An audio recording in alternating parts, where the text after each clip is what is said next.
Hello, everyone. Welcome back to Urban Shadows, Somehow Human. It's a very exciting time. We're about to go to a soiree. Should be a little fun. We are missing some of our members. Some of them only just for a hot minute. And we're nonetheless excited to have this experience with you guys.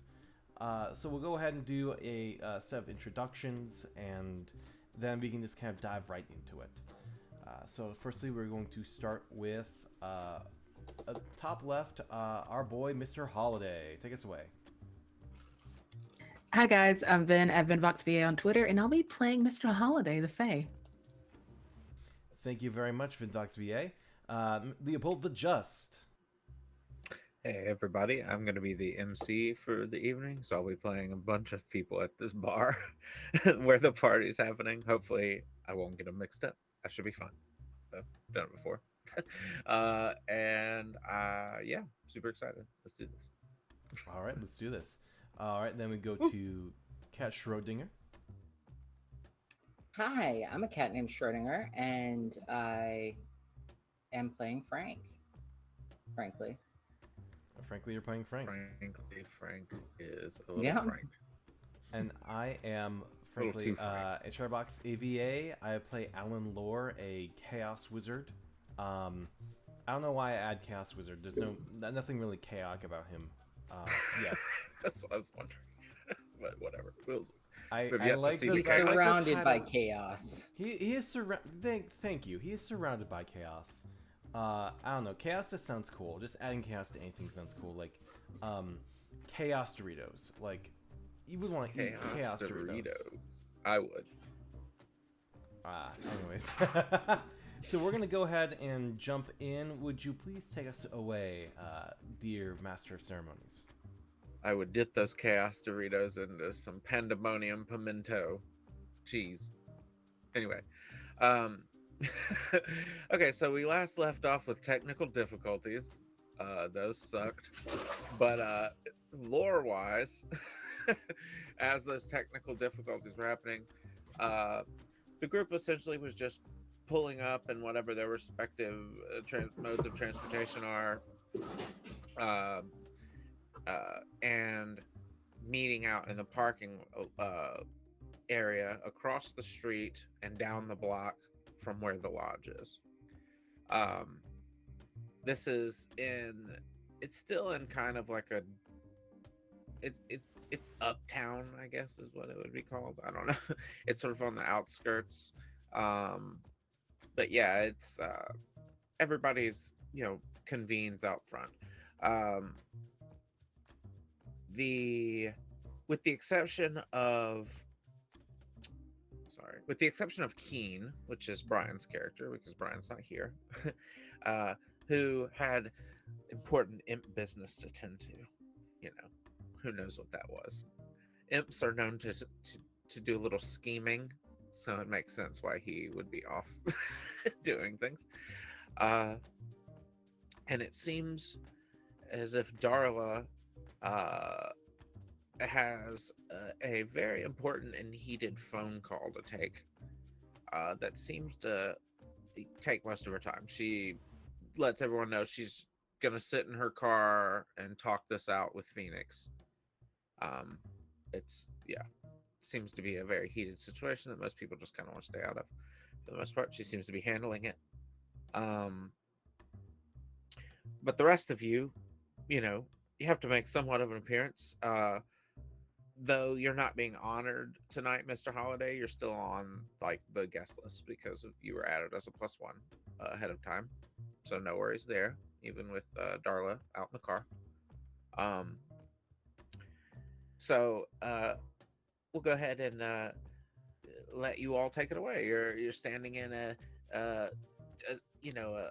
parking lot area that required like a $3 fee to get in, to be able to make the arm raise up, and there's metal fencing with spikes around it, around the top, and there are a few tall buildings around, and it's just kind of like snug, tucked away in between these, older, um, historic looking buildings, actually. Um, and yeah, the pavement's a bit rough. Um, and yeah, there doesn't seem to be anybody else in the parking lot. It's just the three of you, just sort of standing around, trying to uh, trying to stand far enough away from the argument that Darla seems to be having on her phone while she's in her car. So anyway, I'll let you all take it away. What are we all wearing? Oh yes, that's a good idea. Whoever wants to go first can go ahead and tell us what we're wearing. I think we discussed it a little bit last week, but it was kind of towards the technical difficulties. But if anybody wants to refresh that, that's fine as well. Or if you forgot what you said last week, that's okay. You can say something new. I'll go first. Go for it. Alan is wearing sort of a violet dress, sort of this violet gown, sort of like that has like silver starlight twinkling from it. He has his nails painted. His eyes are contoured a little bit, and like there is that sort of purple vibe coming from some makeup on their eyelids. Yeah, they look pretty. They look very pretty. They look very handsome, beautiful. Somewhere between that. And though they do have this very sterling silver pen kind of like clipped onto the hem of one of their sleeves. Ooh, intriguing pin. That does something fancy. Wizards don't just have jewelry. I feel like there's something up with every piece of everything that they wear. A wizard kisses and never tells. Yeah, of course. How's Frank dressed for the evening?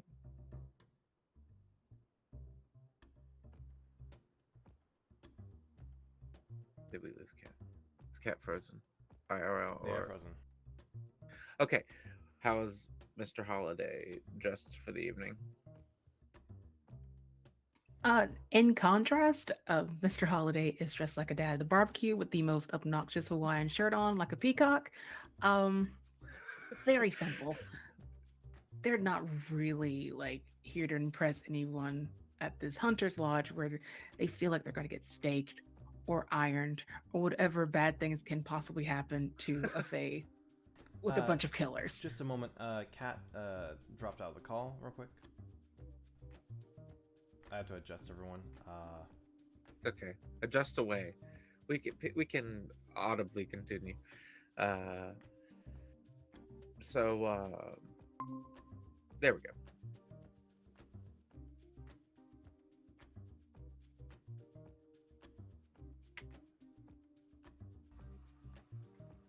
I'm back.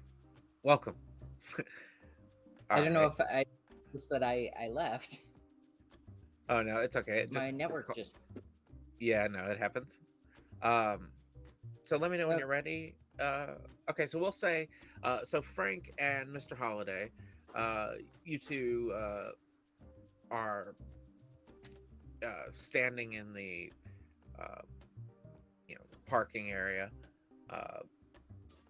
The wind's kind of cold.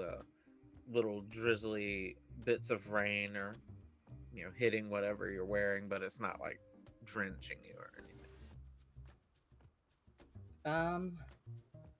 I turned to Mr. Holiday and I said, "Well, I guess we're going in now." And I start walking towards the inn. I might have overdressed for this. I'm being honest. If I'm being honest. You're accepting an honor. You're fine. No, that was my intention. But I guess I don't know. I'm just an honor at a bar, so I can feel your pain. I like looking nice. I should feel okay to look nice. This was for me. This is not for them. Okay, then you're not overdressed. Good. And Holiday just flounces on with Frank. Flounces? Yeah, 2 flounce. Just to flounce. some Is pepper that like stuff. a A little glomp? overdone. I'm old. I don't know what that means. It's I worth think a we found the Google. word of the day. Yeah, okay. It's worth a Um, Google. All Yeah, right. to go or move in an exaggeratedly impatient or angry man. Okay, that's not what I meant apparently. But you know. Continue. I got it. Context. Anyway, so the two of you are trailing behind Frank, and Frank, you go in. You're essentially, uh, charging towards the place because you probably don't want to get wet. The rain probably doesn't necessarily agree well with whatever anybody's wearing, uh, but especially once it starts to pick up. And as it starts to pick up, you get closer to the building. You've crossed the street at this point, and you're now in the front. Kind of, it's not really a parking area. It's more of like a drop-off area, if anything, with like a little side road. Um, and the sidewalk doesn't get much better over here. But you find yourself getting rained on pretty heavily when you round the corner to the entrance. You see, if anybody recognizes her, if anybody's met her before, you see Tory Gibson, who is who is one of the major NPCs in this setting, one of the anchors. You can find her in our Discord channel and NPCs Anchors for those of you that are in the game that want to go check her out. She looks like the cover of like some sort of goth some sort of goth fashion magazine. But anyway, she for those at home, Tori is a world-class demon hunter. She's capable of taking on powerful foes with her incredibly well-stocked armory of legendary weaponry and highly trained martial arts skills. She's the current owner of the lodge. But you find her having a verbal disagreement with some other human-looking person. It starts off verbal, and then he pushes her. And then she Spartan kicks his ass back, and he tries to come at her with like a knife he pulls out of his pocket real quick, and she grabs his wrist. All of this is happening while she's drinking vodka out of the bottle, right? She's got like a huge, just almost like jug of vodka in her hand. And she grabs his wrist, snaps it, exposing bone. He drops the knife, and she trips him up, and he goes to pull something even more deadly out, a gun out of the back of his pants as he's laying on the ground with a broken wrist, like struggling, trying not to scream. She immediately sees it and leaps onward onto him while he's lying on the ground and smashes him over the head with the vodka bottle. And she's bleeding a little bit out of her lip where he like caught her with a punch like early on in the tussle. And but she looks back at you all. What she notices you after kicking this dude's ass, and she says, "Oh, sorry about that. Fucking guest of honor roll up on me just taking care of business. Come on, don't mind the goon." Did we come here at a bad time? No, you came at a great time. This goon just decided he was gonna show his ass inside, so I had to let him know who's boss. Who's he? Does he run with anyone? Is he just a random? Yeah, he runs with me. Jesus. He just can't handle his fucking liquor. He's gonna have to go home with a broken wrist now, isn't he, Bobby? Oh, so sorry, Tori. I didn't mean to. Yeah, come on in. Don't mind him, like I said. And you see a couple of guards at the door, actually, wearing wearing like raincoats, and they're standing under like an awning that doesn't go too far out from the building, so they're still getting rained on from the windy draft rain that's coming in sideways. So that's why they've got their raincoats on. But they're guarding the door, and she motions at them and says, "Let them in. We got the guest of honor over here." Small like hand wave, like small little symbols in the air as he fixes anything marred by the water a bit. All right. You fix the rug, the welcome mat going in. No, because like the water is like. I'm just messing with Oh yeah. Well, that too. I mean that too. Sure. It's just an aura around you of things being fixed. There's a crusty old welcome mat. Thanks. Anyway, so you're all welcomed in. Does everybody go in after Tory? All right. Yeah. You the cigarette smoke hits you almost immediately. This place is uh, one of those places with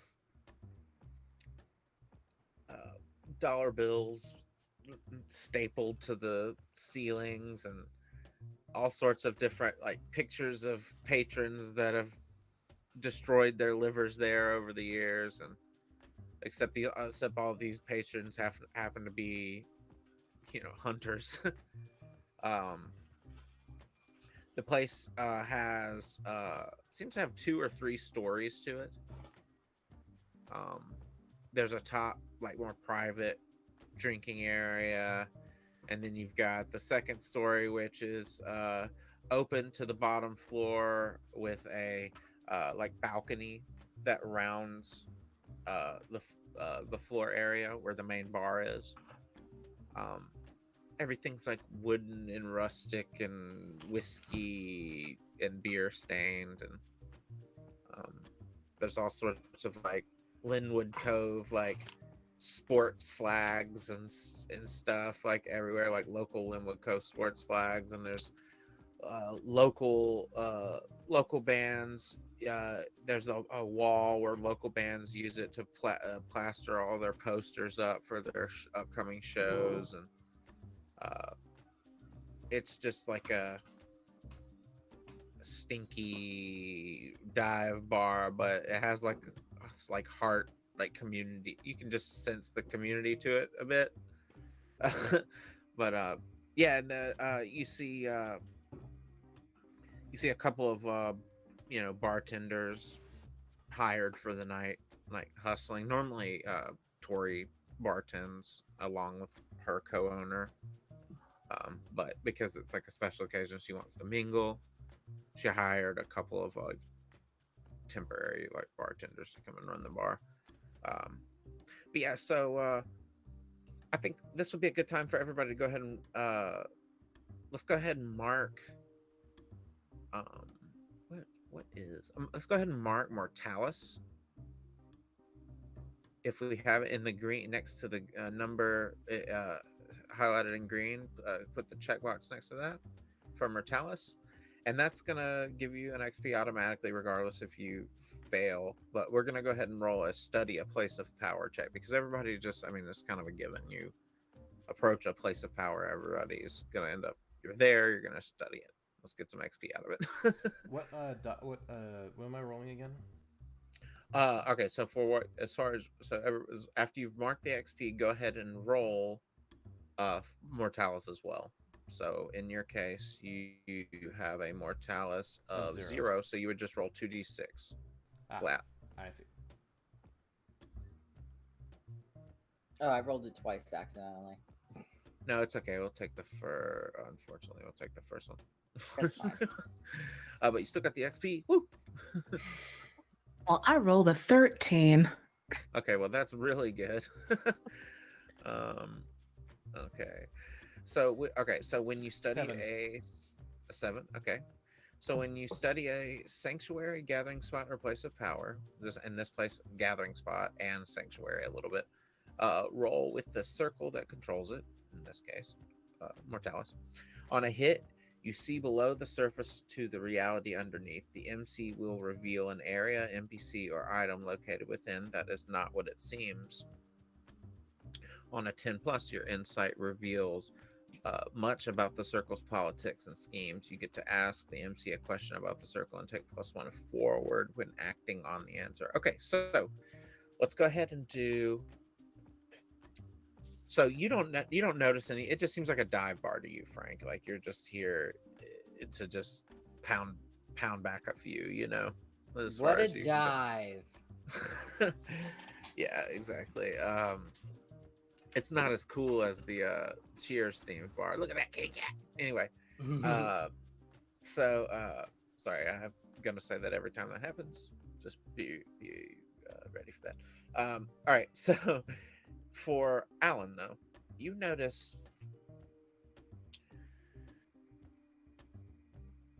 notice that the doorway when you come in does seem to have some sort of magical energy on it. You can't take the time to identify exactly what, but there's definitely something pretty strong on the entranceway into this place.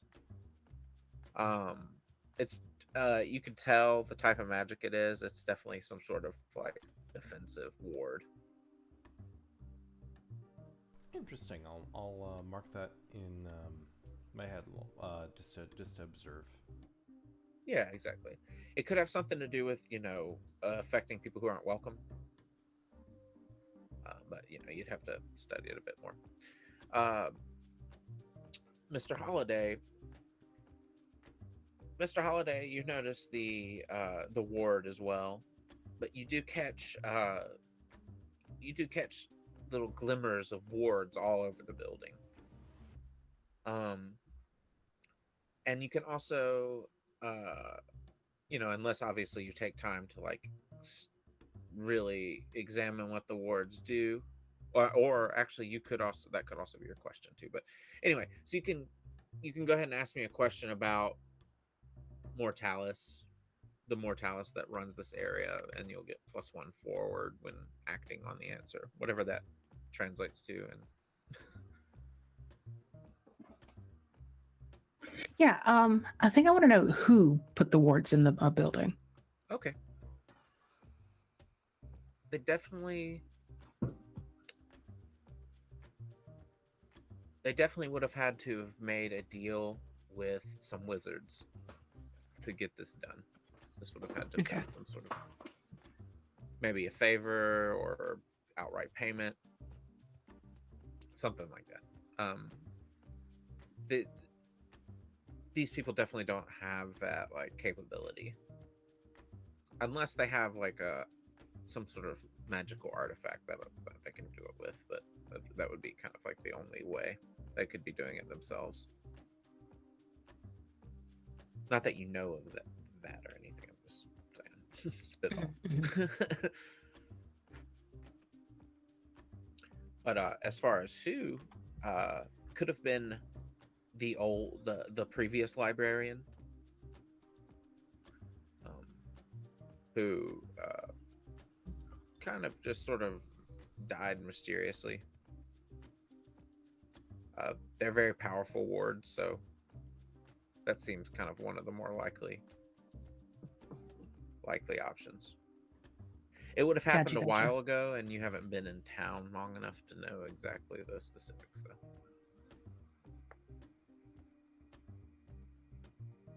But yes, they are very powerful. Is Tory still around? Are we still being escorted by Tory? Tory is mingling nearby, but you find yourself just kind of like in the entranceway of this bar, and there are a number of people you may know and may not know. If you have a question real quick, you can go ahead and ask. Otherwise, I will go ahead and go over kind of who's here. I think I think Alan's is gonna look to see who's here. So yeah, you can go ahead. Okay, so obviously, it seems like Rika has gotten here early.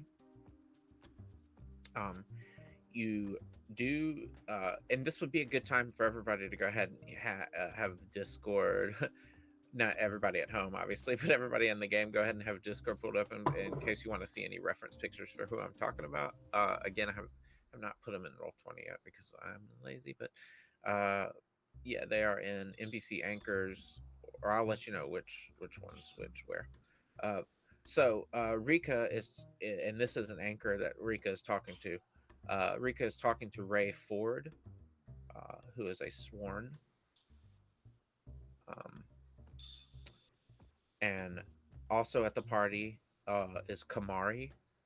Kamari is the hunter with the falcon who came with you all to help you fight that flesh-eating vampire that had kidnapped Rika.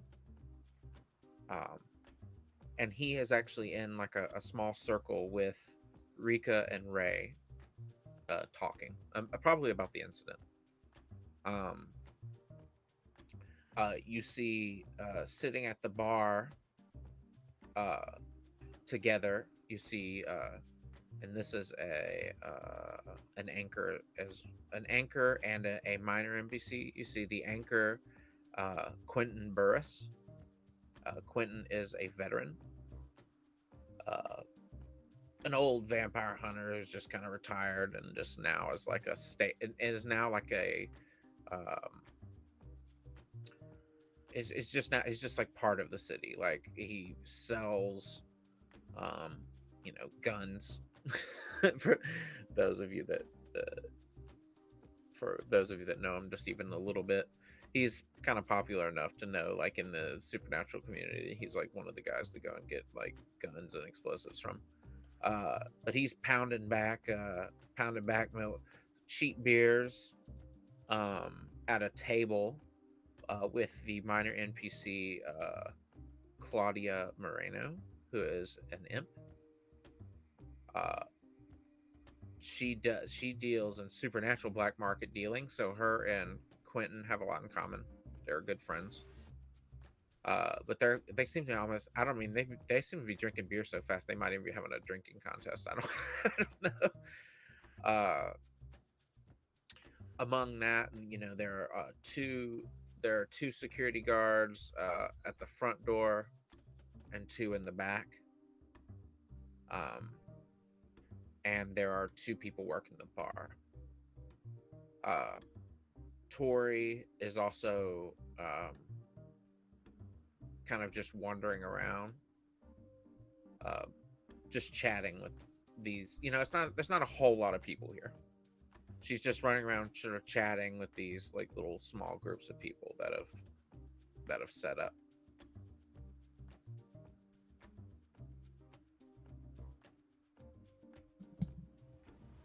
So Frank is going to order a Black Russian, and he's going to just sit at the bar and people watch. That sounds good. Yeah, there's some interesting people to watch. That's for sure. Are there vampires here? Out of curiosity, any You did hear Darla talk about how Malik is supposed to be here. Malik Turner. Is he here now or not yet? He is not here yet.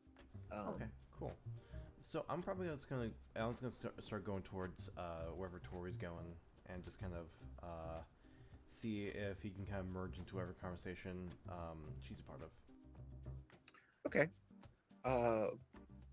We'll say Tori is buying a round of drinks for everybody, and she's just going around asking everybody what they want to drink.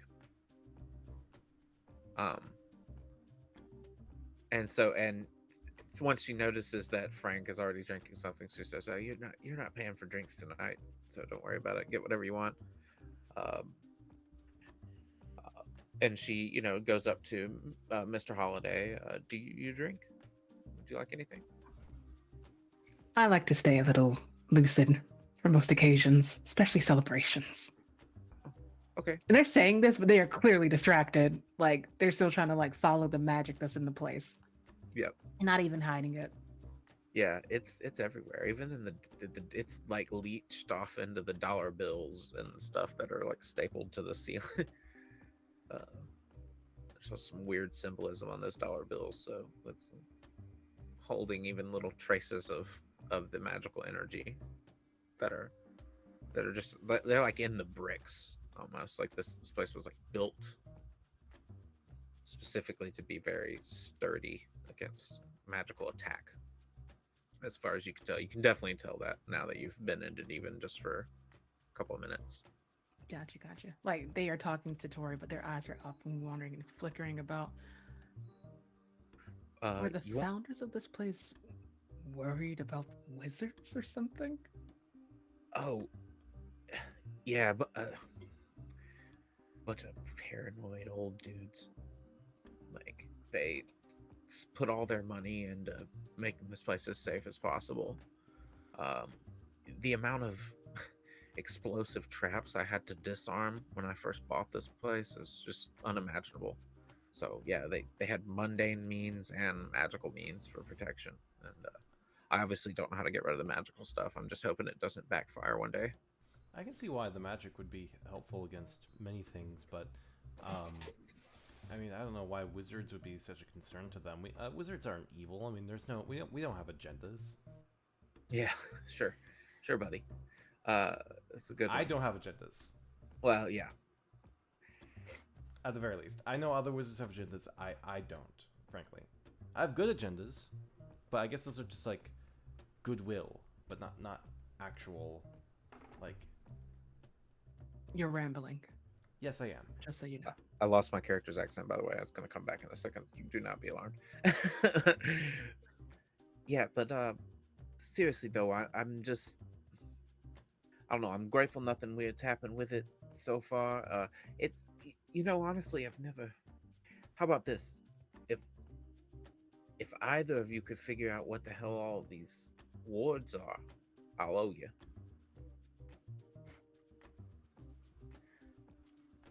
Might Have be a a good time. calendar.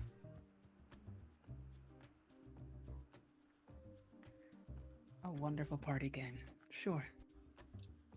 Well, try not to make yourselves too busy.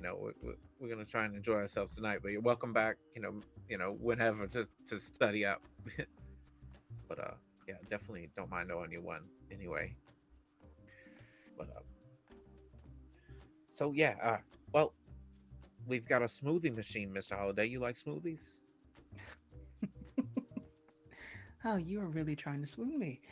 I am not the one we're celebrating. I am simply a plus one. Well, I just don't want you to go thirsty. We got all these other. We don't have to put booze in the smoothie. It can just be a regular smoothie.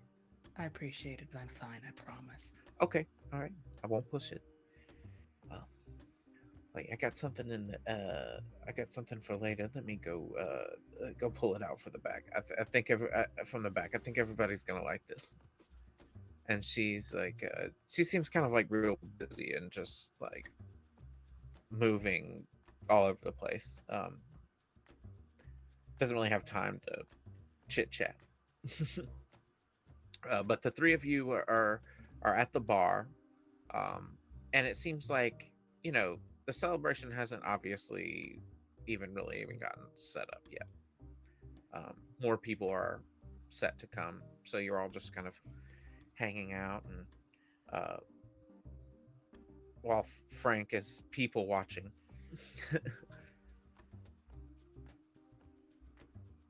Just sipping and peeping. Sipping and peeping. Peepers, jeepers, peepers.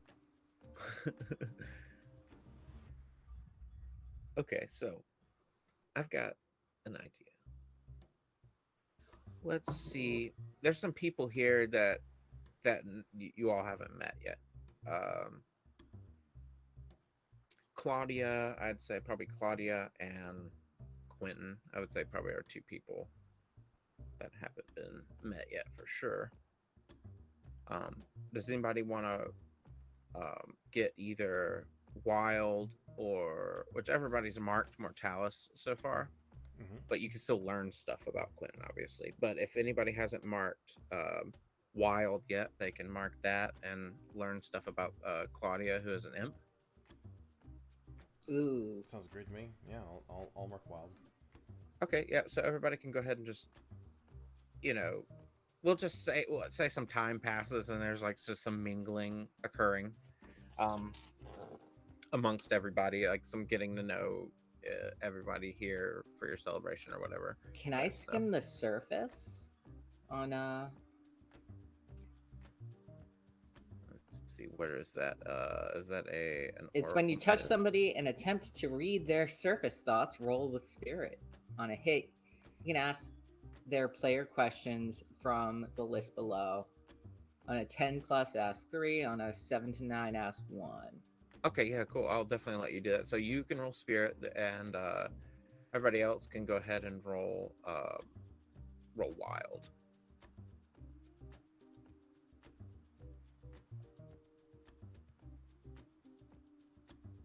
7 from Frank. Yeah, you can The just power of bump into. nosy gave me another 13. I don't know why my dice are so happy tonight. That's okay. I like happy dice. What about you, Alan Lore? Did you get what was your wild check? I marked wild. I can go ahead and just just chat them up. I don't think I'm interested in really trying to like find anything like very specific about them. Just see Gotcha. what's up. Okay, that works.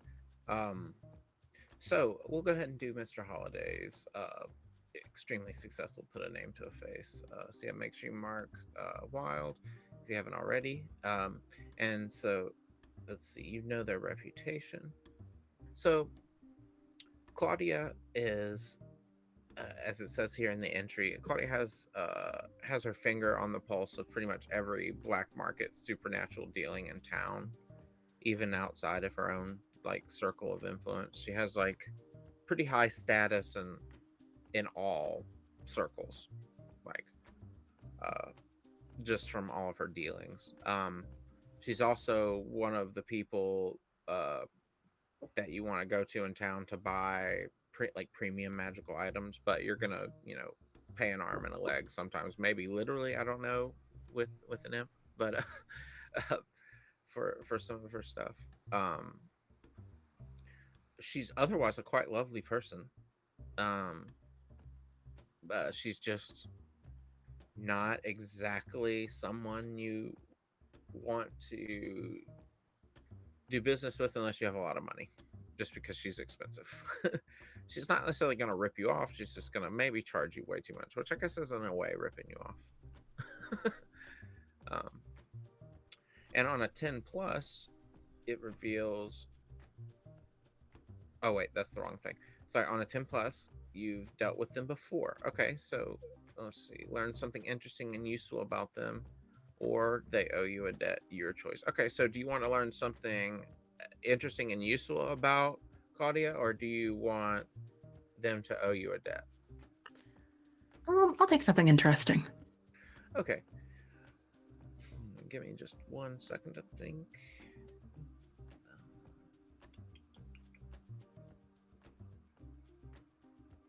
Okay. Claudia has a soft spot for, or maybe not a soft spot, maybe more like a weakness for ancient currency. If you can pay in like Spanish silver, like she'll like probably charge you a whole lot less. That's kind of like her thing. She likes collecting the coinage. um, but yeah, that's one interesting thing. She collects ancient. I'm actually going to add that to her entry here on Discord real quick.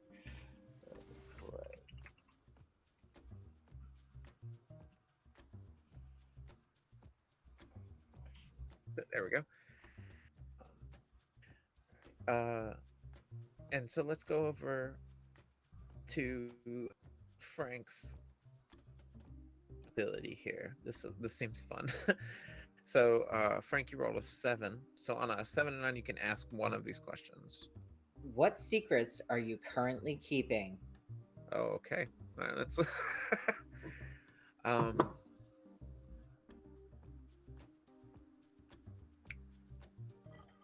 she is magically Delicious. well, sure. She is magically transporting the beer she's drinking somewhere else and pretending to drink it. And that's how she's winning this drinking competition she's having with Quentin. Ooh. Yeah. This is this allows me to get into some antics. Um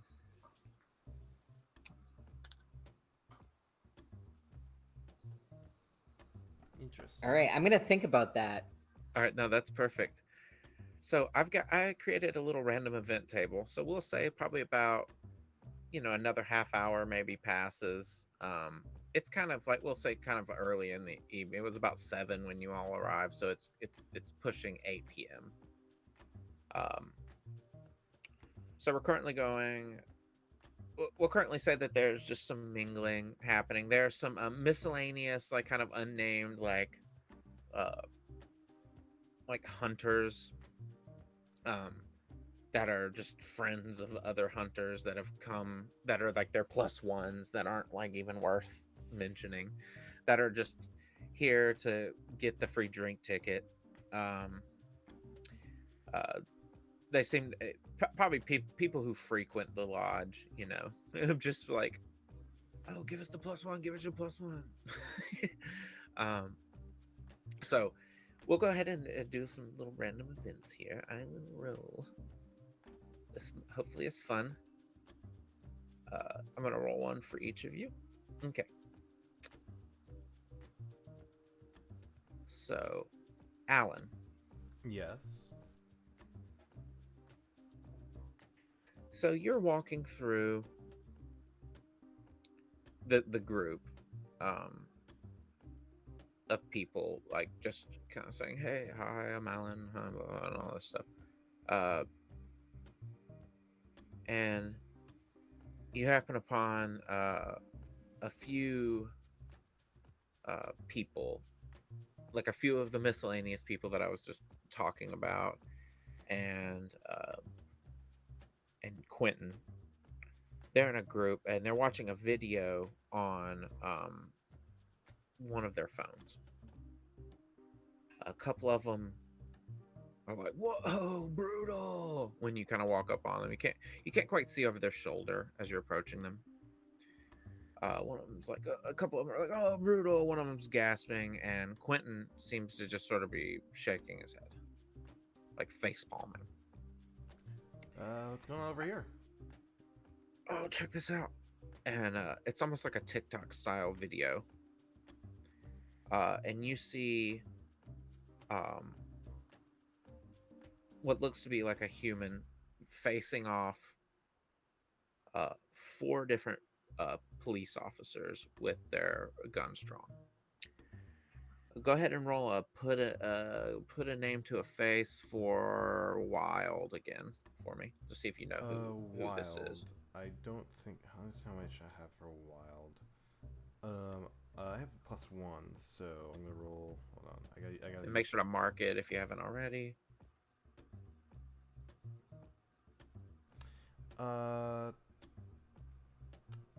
That is a 8. Okay, so do I mark it again, or do I just if I have already marked Wild? if you've already marked it, you don't mark it again. Okay. So, okay, you know this person. This is a local death metal musician named Knox Gore, who is a tainted playbook. So it's rumored that this guy killed his own demonic patron at some point, and now he's just like this free agent of chaos and evil. But yeah, you see him. He's got like his leather spiked jackets on. It's like just all like he's ready for a show or whatever. And this is like filmed from a third party, like from the side. And you see in the video, he transforms into this brutal, for a lack of a better word, creature made of like stone and spiky thorns that is still humanoid. Um, and there's this smoke and green energy erupting from in between the cracks of stone, and it just charges forward and just starts like ripping these cops to shreds. Their guns are going off, but it's just like, not doing anything. Well, I suspected that with the glamour being gone, that we would start having these public events. Uh, does anyone know where this person is now? Uh, Quentin speaks up. I don't know. I mean, I know his band performed last night. I mean, they should still be staying down there. My buddy's house. He runs the club that they played at. I could give him a call, see where they think he might be. We can't be having this shit down, running around on the streets, you know. I agree completely. I mean, not only I agree that people shouldn't be publicly assaulting other people with their abilities. So that's that. That's not acceptable. Yeah, no, I'm seriously like the shit's gonna be all over the damn internet. We can't, you know. Part of what I do is try and mitigate some of this shit. I mean, the glamour faded not too long ago here in the city. People here have begun to grow accustomed to it. Actually, haven't we met, sir, Mister, sir? Oh, I don't know, man. Probably not. If we have, I may have drank it all away. You know what I mean? And he just chugs back a really cheap, smelly canned beer. Well, my name is Alan. I run the Oubliette. It's a newspaper for the glamorous, if you might say. I have been trying to, as a journalist, attempt to bridge the gap between mortals and glamorous individuals like ourselves. It's part of my responsibility to try to make sure that people become aware of us in a safe manner. And this is not acceptable, and we should take steps to make sure that we can handle this. Part of the benefit outside of Linwood Cove is that people will probably think this is CG to some extent. Yeah. That shit's looking good these days, man. Yeah, yeah. I can't wait to see what Avatar 2 looks like. Uh, um, I haven't been able to really dig into Avatar myself. There's only one Avatar I really appreciate. It has as a The Lord? uh, the Lord Jesus? No, Yeah, Jesus. no. I wouldn't consider Jesus Okay. that. Actually, you know what? You make a good point. Jesus is kind of just an avatar of. Yeah, that's what I'm saying. I've thought about this, me and my buddies. Interesting. Okay, cool. No, Yeah. I was talking about it has 4 words at the end of its title. So. Oh, yeah. Well, I think I've been drinking a little bit too much to even know what the hell you're talking about. Well, listen here. Man. What were we saying again? A I've been knock score. drinking. We were talking about knock score before we. Oh, that son of a bitch. Yeah, listen, you need help catching him? You come at me, man. I ain't had any action in a while. Just been posted up, selling guns. I'll probably do some asking around before I start assaulting this individual. But yes, I'll. Can you definitely ask email around. me? You think I give you my email address? You email me a link to your news source? See, I don't mess around with that mainstream media stuff, but this sounds a little something. This sounds like something independent here. I might check that out. Yep. It's It's just a newspaper. I don't do technology. With Louviette. Oh yeah, maybe maybe- you should consider it like because the internet's really taking off these days. Oh no, I mean I respect and use the internet with my own moderation. I Mhm. cannot physically touch a computer, and if I'm in any sort of mood, it just blows up. Plus, there are other glamorous individuals that can't access the internet. Creatures that are too big, to use keyboards or phones. Creatures too small to be even able to carry them. Newspapers are just a very accessible way for people to be able to read the news. Yeah. Yeah, I don't know, man. I'm telling you, if you could send out like a newsletter or something, because I got like an email just for my newsletters. Anyway, sorry, I hate to take up your time. I need to go get another beer from up by the bar. You need something? No, I'm good. You have a good one. All right, take it easy. Um, so we've got. Let me consult the bones. Okay, so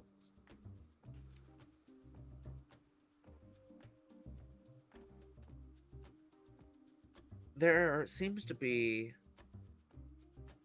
an argument that breaks out across the bar.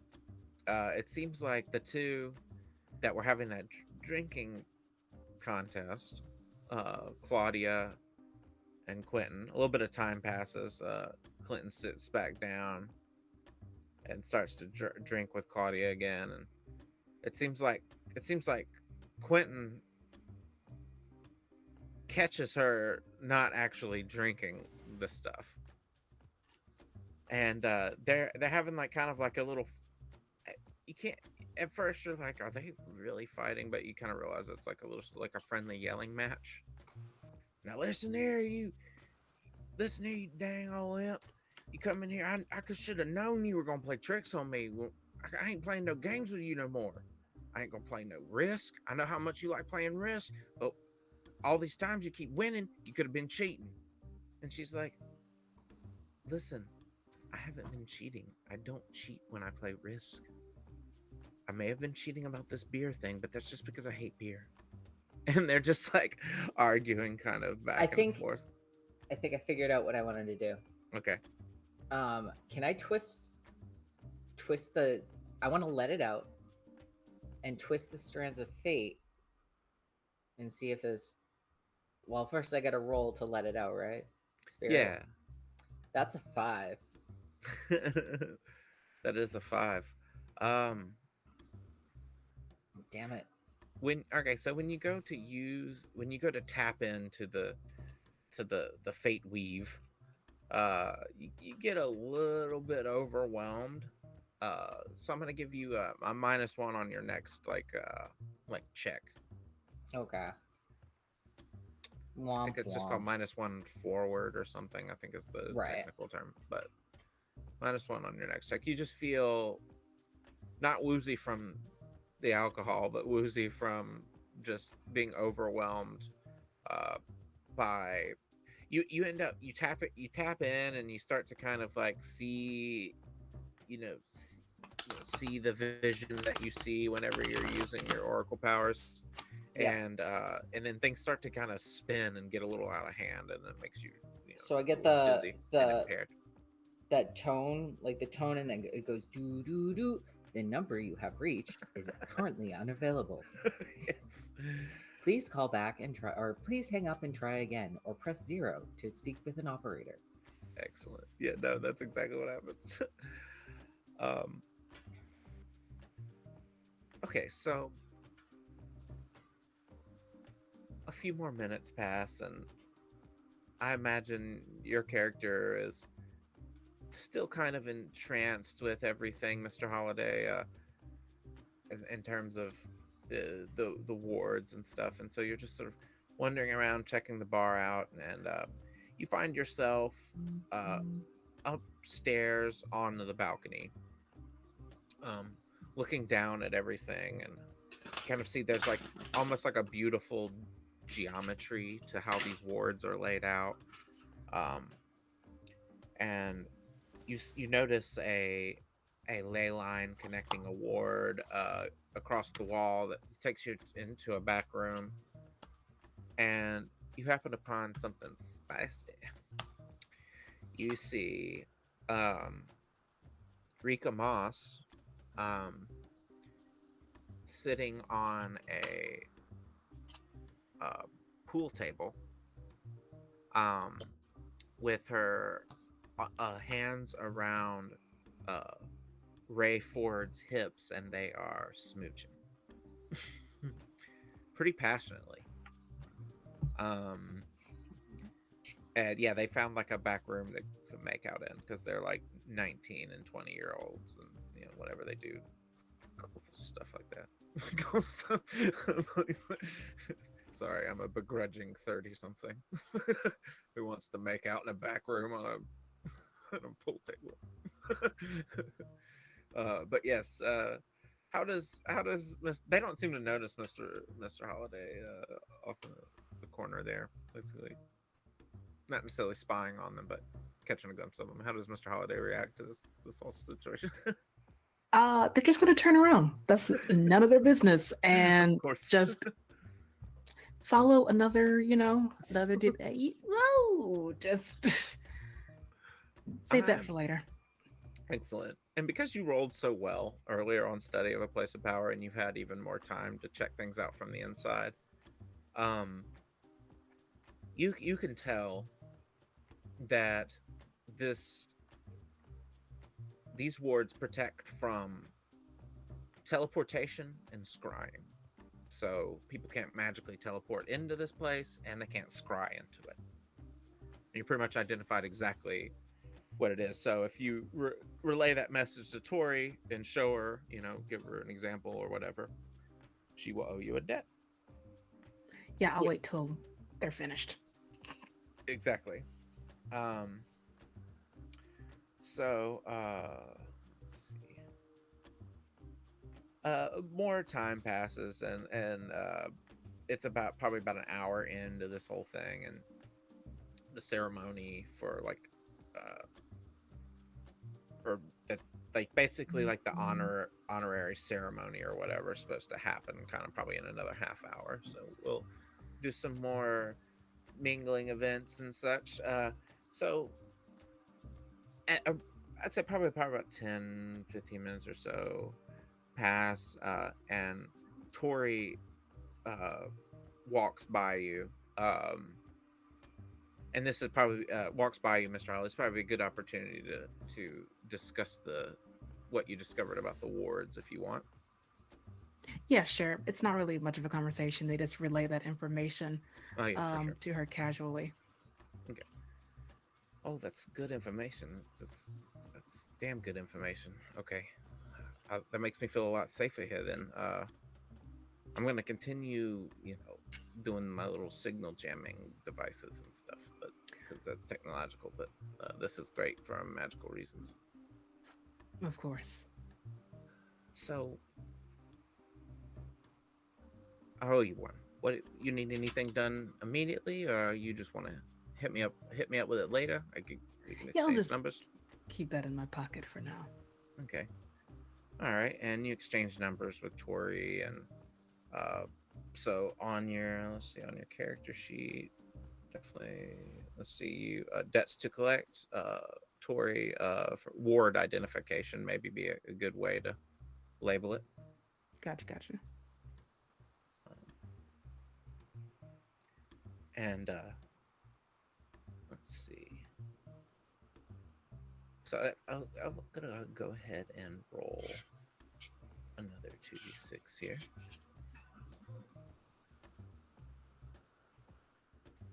All right, Frank. After your harrowing experience where things started to spin at 90 miles an hour for a brief second, you seem to have mostly recovered from the dizziness, but you do feel a little odd, but not too odd to not take up Tori on the offer of having a drink with her by the bar. She invites you over, and well, you were probably already sitting at the bar, right? Is what you mentioned earlier. Yep. People right, watching. Well, then she comes over, and now you can people watch face to face with Tori. She's across the bar from you, and serves you up another of whatever you're having, and pours herself one as well. And she says, "I'm glad you recovered from all that." I heard what happened. Thanks. That was yeah, I got really banged up and it hurt. Stomped that motherfucker's face in though. That's some Oh badass yeah. shit. Yeah, I am quite a badass. No, you are. You are. No, especially because what you're like a tarot card type person or something. I wouldn't say tarot. No. I'm Oh, just like an oracle. I just see stuff. an It oracle. finds me. It I finds you. That sounds. generally That's don't ask for it. Um shit. That sounds I never distressing. wanted to do this, but yep, here I am. Getting beat up and stomping heads. Hell yeah. Me too. Yep. So listen, I got something I want to give you specifically because this might be a little more effective than your Crocs or whatever the hell you were wearing when you was stomping their heads. I wasn't wearing Crocs, but thanks. um, and give me 1 second. I am gonna pull open the character sheet for my fiance's character on my home game and give you one of her cool weapons that she's got. Cool weapons. Yep. She is going to give you a fancy looking shotgun. Shotgun. Yep. And this shotgun is so fancy, in fact, and special. It is these things. I have 3 One. screens here. Let me navigate them. Fancy I'm gonna. looking. Okay, so it is. I posted it in Roll20. If you want to copy and paste, or however you want to do that. Okay. So you find a. Or if you find she slides across the table. Listen, the guy who trained me gave me this. I'm gonna give it to you because I feel like I don't know. Listen, I was hunting that motherfucker for months. He killed 2 or 3 of my friends. I say or 3 because the other one's still around. He's just not necessarily alive. Um, but yeah. So I don't know. You killed him. You deserve this. Thank you. This is very fancy looking. I appreciate that. But I got some ammo for you too. I'll make sure to load you up with some silver rounds. That would be lovely. But anyway, it is so it is, your bullets are silvered and high powered. And this thing is uh, your bullets It's are loud reload, and it's messy. yeah. One thing too. Okay, so basically, the ammo she gives you, the shotgun shells, have like buckshot mixtures of silver and cold iron. Okay. So they would be like effective in killing Fae or uh like lycanthropes. Yeah. But yes, there we go. Silver. Pretty much all I need is salt, and I'm pretty much I can shoot anything. Exactly. Just a little sprinkle, little Morton's. Yeah. But yeah, so now you have a badass supernatural ass kicking shotgun. I'll have to draw that. Yeah, that sounds fun. Um. But yeah, put that on your character sheet, like in your gear, or wherever is good for you. So Yep. you don't forget about Already it. done. Awesome. So yeah, that's one thing the rest of you notice though is Tory and Frank having a conversation, and then suddenly Tory reaches down underneath the bar and pulls out like a fancy ass shotgun and with like a box of shells and slides it over. Uh, Alan is just looking, just kind of like looks over to Frank and Tori and it's like, oh, looks like they're having a good conversation. Whoa! And like sees the gun and like, cool. Cool. kinda- Yeah, I'm a little kinda jealous. Sure, But cool. sure is big boomstick. Does some booming Guns are cool. and is a stick. Alan kind of comes over, just like very like intrigued by the guns. Like, that is a very interesting piece you got there. It's a piece. It's yeah. Does it have a name? Nacho. It's Nacho not- gun. That's very good. I like. I was that about very to. much, I Frank. was. Tori speaks up from behind the bar. I was about to say it's not called Nacho, but I think that's a good enough reason to call it Nacho. Well, you don't. Well, what is its real name? I asked Tori. Buffy the Vampire Slayer. Okay, so it's named Nacho. It's a good name. Oh, damn, Shotgun's named Buffy, man. Shit, I'm a huge fan. Anyway, That's fair. been watching it since I was a It little says girl. silver and cold iron and silver only does half of the vampires that exist. Huh. Yeah, it's a bit of a tricky thing. Silver Since- is more associated with. Well, I mean, yeah, you can use silver to harm vampires, but it depends on the lore.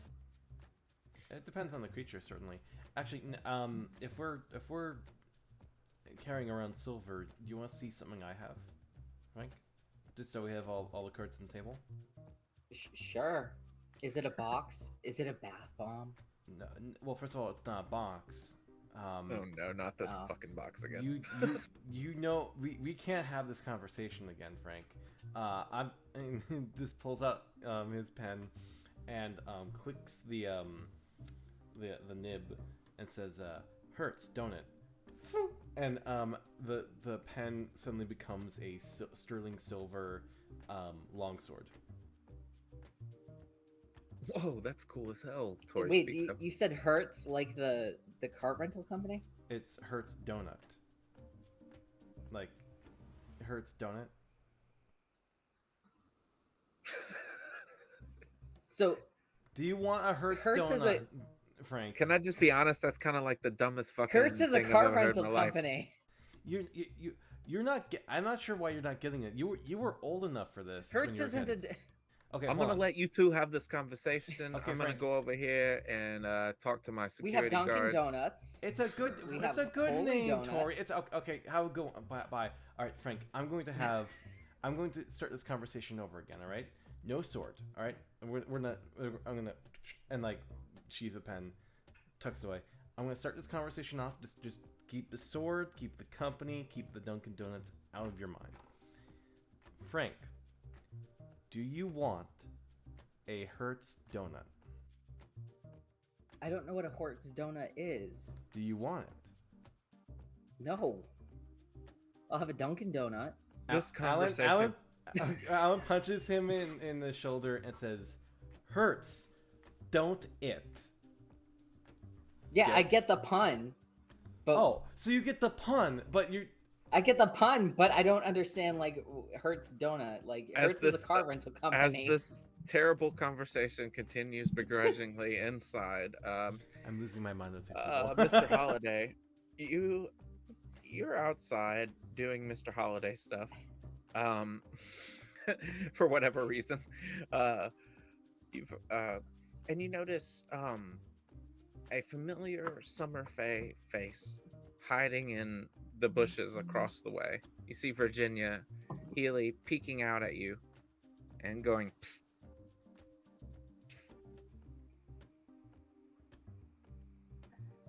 Virginia, dear, we spoke on the phone. What are you doing here? I'm sorry, listen. Okay. And she just sort of like scurries over with like her her shoes making just sort of that loud like heel on concrete noise. And she scurries over and she seems to be dressed for the evening decently. listen, is it possible if I'm? Is it possible? Could I be your plus one? See, you took the words right out of my mouth. I'm someone's plus one, but you can be my plus one, and together we can be Darla's plus two. Oh, is that And legal? well, it's legal now, and they offer their hand out to her. Oh, excellent. Listen, is Tori there? Yes. Yeah, Why? yes. Well, I haven't texted her. I haven't texted her back. In a few weeks, we we went on a date in down by the park, and then we went to this theater production. It was a very nice evening, but I felt as though I liked her too well, too much, really. So for some reason, I haven't texted her back, and I don't know So why. you did what the kids call ghosting. You ghosted her. Well, I haven't. I don't. Is that is that what it's called? I assume so. Oh, that's interesting. Yeah, no, I guess I did. Huh. Well, if I'm your plus one and you're Darla's plus one and I'm Darla's plus two, then it should be fine. Maybe I can just hang out in the corner and I don't have to talk to Tori ever again. Mm, that is a thing that you can do. I don't know how long that's going to last, personally. Oh, anytime she gets near me, you can distract her with something. You're very good at distracting people, especially mortals, right? I appreciate the compliment, but it is going to be a lot harder than you think. Okay. All right. Well, I'm ready to go in whenever you are. You say that, and they trot her on in. Thank you so much, by the way. This party just Good got seeing you. livelier. And on your way back across the parking lot, Tori's, or sorry, not Tori, Virginia. Before going in, Virginia says, I I heard about what happened, um, how you got stuck with, some summer fae people, and I know it's going to be an issue with the AC and what the temperature's set at and all, and that's probably going to be the most annoying thing, among other things. So I just want to say thank you for taking them in and for not, refusing. That brings up an interesting. Why are they not with you? Oh, I already have 6 of them at my house, and I have a Okay, then you can. one-bedroom apartment. Okay, now I pity you. Fine. Sorry. Yes, sorry, you should pity me. They keep using my hairbrush, and I don't. I've come to I've come to accept the mortal custom of not having a communal hairbrush, and they've completely ruined that. So, uh, listen, before we go in, let's not talk about the whole city maelstrom getting wrecked thing. I haven't said a single word about it. Okay, got it. Because uh, there, the last I checked, there some of the mainly winter fae. Sorry, no offense, but a few summer fae even are looking for someone to blame, and your friends need to really lay low, um, especially because they were traveling through the thing last time. Um, Wow, lay low on the night they're being celebrated for it. well, lay low, That and is going to spread across town.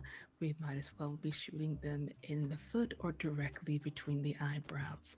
Are you telling me that we should leave and let this blow over, pun intended, or let the night happen and things get worse? um, Well, it depends. Do you want to try to help them if something happens? If so, then we might need to stay around them for a while until this blows over. I'm a fan of doing as little as possible at any given inconvenience. Okay. Well, let's go in, have a drink, or I will have a drink because I came all the way up here to have a drink, and regardless of what happened between Tori and I, uh, and and then I'm gonna kind of maybe try and talk to her a little bit, and then we can leave. So you change your mind, you are going to talk to her. Well, I okay. Look, I'm gonna try to talk to her, and if she doesn't want to talk to me, then we'll leave. Right? You do your little romance, what have you, and I will collect the rest of my friends so we can get out of here. It's a good idea. It's a great idea. And as you enter, everybody seems to be having like a decent time. There's no more argument over the beer drinking game, and the thing that Tori was excited to bring out from the back, she has gotten set up. It's an old jukebox um, from like the '60s, and she's got it set up to a couple of PA speakers, and people are throwing quarters in it and getting ready, queuing old songs up, and she's like, I, I, I swear this thing's got magical properties or something. And as soon as like a song starts playing, you know, Alan, Alan and Mr. Holiday and any other sort of magically inclined people can almost right away tell that this thing's got a little bit of magic to it. It's almost like a minor buzz effect whenever it starts playing. It's very soothing. Doesn't seem to inebriate or disorient in any way, but um, yeah, the soothing music's playing and it, it it's vibrating your soul, and uh, the magic of this place is a little bit overwhelming to you for a moment, Mr. Holiday, and then you get a text message on your phone, uh, and it's from the what's the word I'm looking for? Like the liaison of the Winter Queen, who I guess would be communicating with you on her behalf. Same person that texted you last time that told you had to take in the few summer court into your apartment. You get a message from the liaison of the Winter Queen that says that we're going to need you to bring in, and then it lists all of the other party members. Um, we're going to need you to bring them in as soon as possible, please. We simply need to question them about the events of the day that the maelstrom, the day that they traveled through the magical maelstrom that is connected to their realm. And there's one thing you know about the Winter Court questioning is it's damn near torturous for someone not used to freezing cold temperatures. Takes place in like an ice cavern. So, I have a question. Mm-hmm. Could I possibly use my hot, sexy, -1 blood to just snap my phone in half? Yeah, you can just yeah, you can snap your phone in half however you would like. All right, No rolls required. cool. Just they read it, snap. Yep, phone snapped. Excellent. um, you cut yourself a little bit on the glass when you do so, but it's not enough to mark a damage down on your harm or whatever. Is Uh, Go ahead. Sorry. Is Mr. Holiday still in the building? They are in the building now. Yes, they were outside for a moment talking, and then they came in and started kind of enjoying the effects of the jukebox. And then that's when they got the text message. Basically, probably about 10 feet into the bar.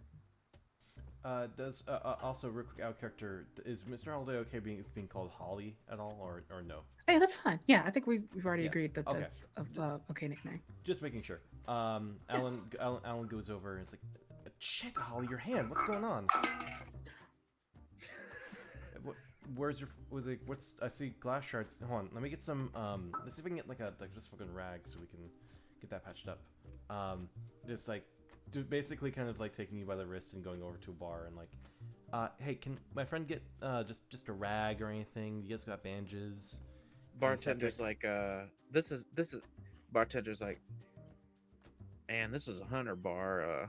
There's bandages everywhere, and then he just sort of points to a couple of different spots where there's it's on the wall. They just have like gauze, like All right, just good. ready to be pulled down because people get in fights here all the time. And Cool, thanks. All right, and just goes over.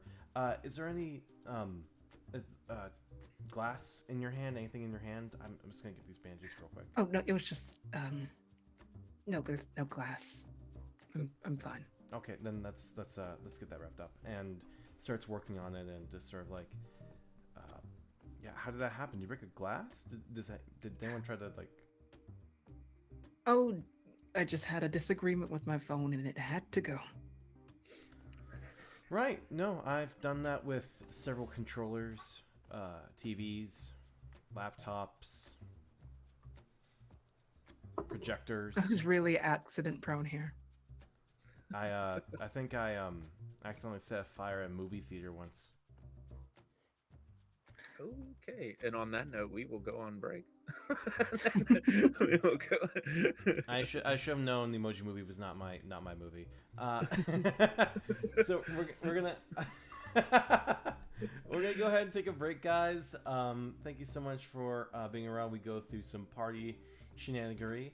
When we come back, we'll probably have some more fun and seeing the fallout of face stuff, I guess. All right, catch you in a quick second. Bye bye.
Yeah, Alan would have had words if he saw, but he was in the back room, so he's not.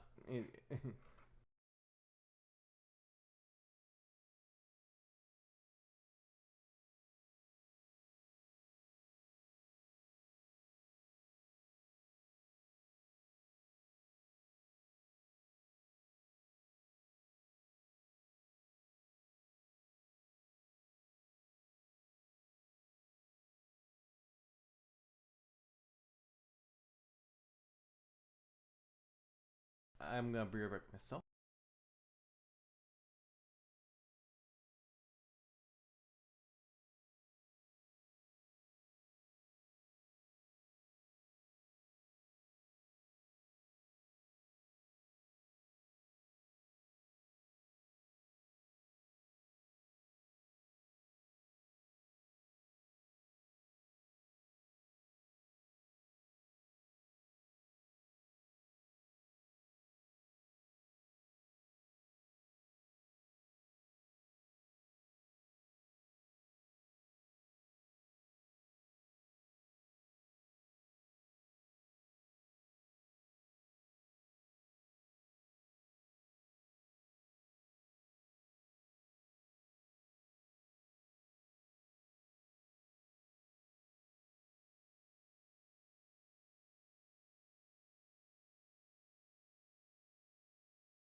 And we're back, everybody. How's it going? We're back with some more Urban Shadows, and we have Glyza with us.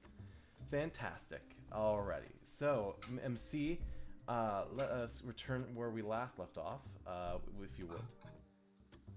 I listen to too much old school hip hop to not think I'm about to start like like rapping about like I don't know stuff that they rapped about in like the 90s.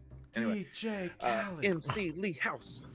Anyway, all right. So we last left off with a text message and a broken phone. We won't dive into that too much, but it was, let's just say that depending on how Mr. Holiday acts could determine a lot of things, I guess, about the way this last half of this game goes. So let's just come back to it with Darla finally getting off the phone with Phoenix and finally making her way in after an hour of sitting in the car and pacing out in the parking lot arguing with him. So the rest of you see Darla enter the bar. Yeah, so I'll let you all take it away. I'm walking in, obviously frustrated, basically realizing that I did not get my way in that argument. Oh yeah, most definitely.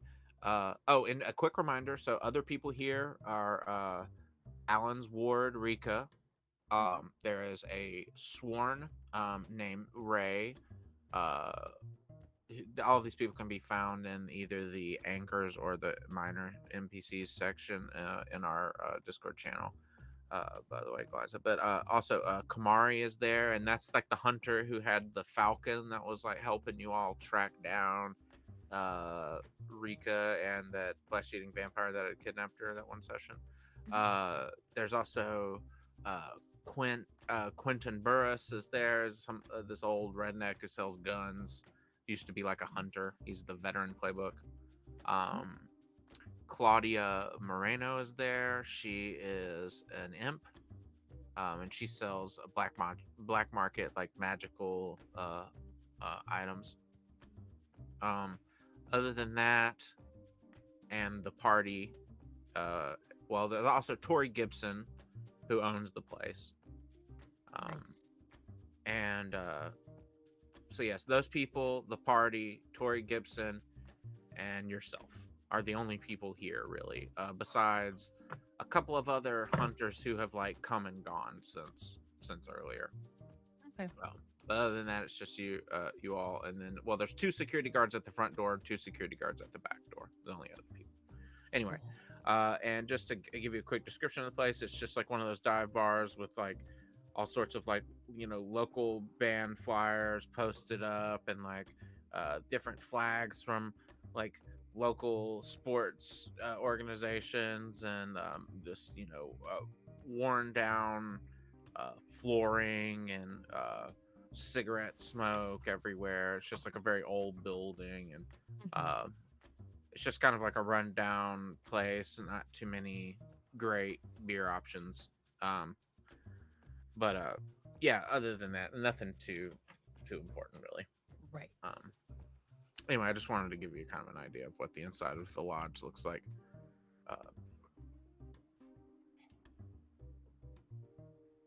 Sorry, go ahead. No problem. So I'm just walking in like really annoyed. So I think Frank notices and waves Darla over and orders make sure there is a Kahlua with milk waiting for her. I am very happy with that. So I walk over to Frank and grab that drink, and I say, "Thank God, I really needed this. I especially needed more." And you could see her, you can see me looking around just to see like if somebody's gonna just jump up out of nowhere. And that's basically like she just drinks it, the Kahlua. The memory of her turning into the flaming winged beast and severing the chains that had bound Rika starts to sort of violently play through your head again, Frank. And that vague familiarity of her form I leaves a lasting impression after the Oh, yeah. vision clears. But at the same time, I'm not going to start drama with somebody who looks clearly like they've already got enough drama Oh, for in sure. their life No, right now. it's just some oracle stuff. Pay no mind to it. I'll just ignore it as per usual. Though I will be slightly impatient. Or I will not like the fact, but I will know that I have tact. I have enough tact to not start this conversation right here, right now. Mhm.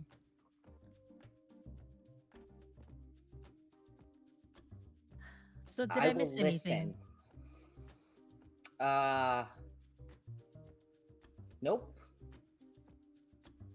Nothing happened. Cool. I got this gun though. Uh, Great. I'm And glad you got a pull out gun. the shotgun, and it's a shotgun. It's a boom, and it's a stick. It's a stick that goes boom. Boomsticks are the best. Also, Yeah. Alan doesn't seem to know that Hertz Donut is not one of the biggest donut chains in the country. Like, I looked it up. The most popular donut chains in the country are Winchell's Donuts, Shipley Donuts, Dunkin' Donuts, Oh. Tim Hortons, and Krispy Kremes. So While you're, Hertz is like at the very top? No, Hertz is not on there. That's the top Oh. 5. Well, Top 5, Shipley. I've never heard of Winchell. Hertz Donuts. Yeah, me neither. I thought it was a car rental company. I'm glad we're does on the sound same like page about this. It sounds like a car rental company, Hertz. It is. while you're having this conversation, Alan's wrapping up Mr. Holliday's wound and is saying, and so I was trying to explain to Frank that it was a play on words because back when me and Frank were kids, kind of like because we're around the same age, I suppose. People would ask me like, "Do you want a Hertz donut?" And I'd be like, "Yeah, sure." And then they punch me in the shoulder, and then they say, "Hertz donut." And so the sword is supposed to be like, "Hey, this hurts, doesn't it?" And I just don't know what wires weren't crossing in Frank's head. You two are both children. I'll Well, just I keep just- it at that. I've been trying to explain human phrases and fashions to Brian, and sometimes sometimes even Frank doesn't get it. So it's like, oh yeah, we're kind of very complex cultural beings.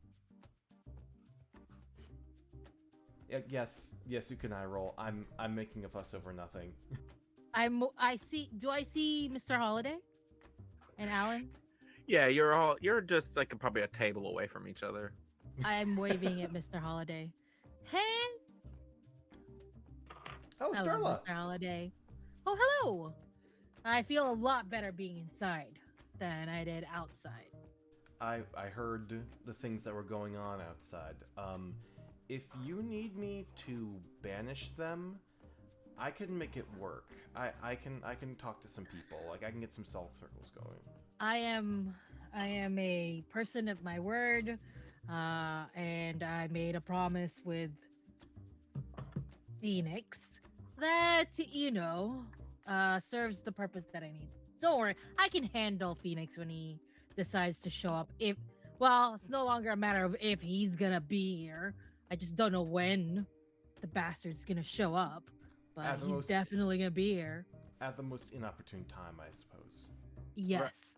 The door opens right around that moment, and you expect to see Phoenix there, but instead you see Eric. Instead, Eric Wu, the handsome werewolf Can I roll put a name But to a I don't face? know that, right? As Darla, right? I don't Yeah, know you that do it's not Eric, know. The that audience he's knows werewolf. he's a handsome werewolf, but you do not know. You see Eric Cool. there. So you're immediately like, "Whoa, is he a hunter?" You know, because it's a hunter bar. Right. Yeah. Oh. What were you saying, Uh, Anthony? Well, first, I want Darla to do whatever they want to do first. I was also just gonna ask, can I put a name to a face? Like, roll name to a face. Yeah, anybody, actually, any and everybody can, and that would actually give everybody the night XP. This is probably the first time anybody's actually met Eric, except for me. except for you. Yeah. So this is night, right? Yeah. I'm Yep. -1, so that is 7. Or actually, that is 8. Hey, that's enough to pass.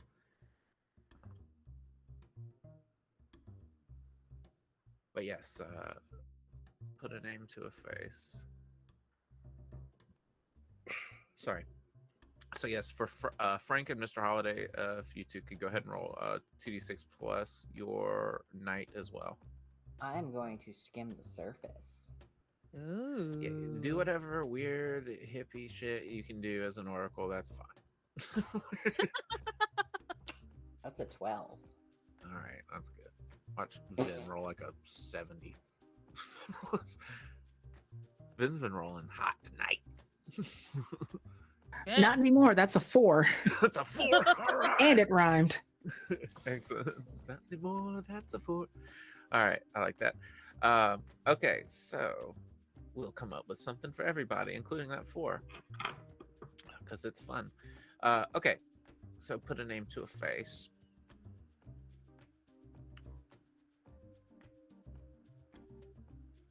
Okay. Why? Okay, we'll start with you, Mr. Holiday. You know Eric. Eric is the local pack leader of werewolves here in Linwood Cove that pretty much dominate the territory that werewolves have, like chiseled out with the other vampires and stuff. You know that he rules in fairness and reason, but also with ferocity. And he runs a local bookstore that is known among the supernatural community to carry rare tomes and grimoires down in the basement. So it's kind of like some valuable information you've been. So why do you owe him a debt?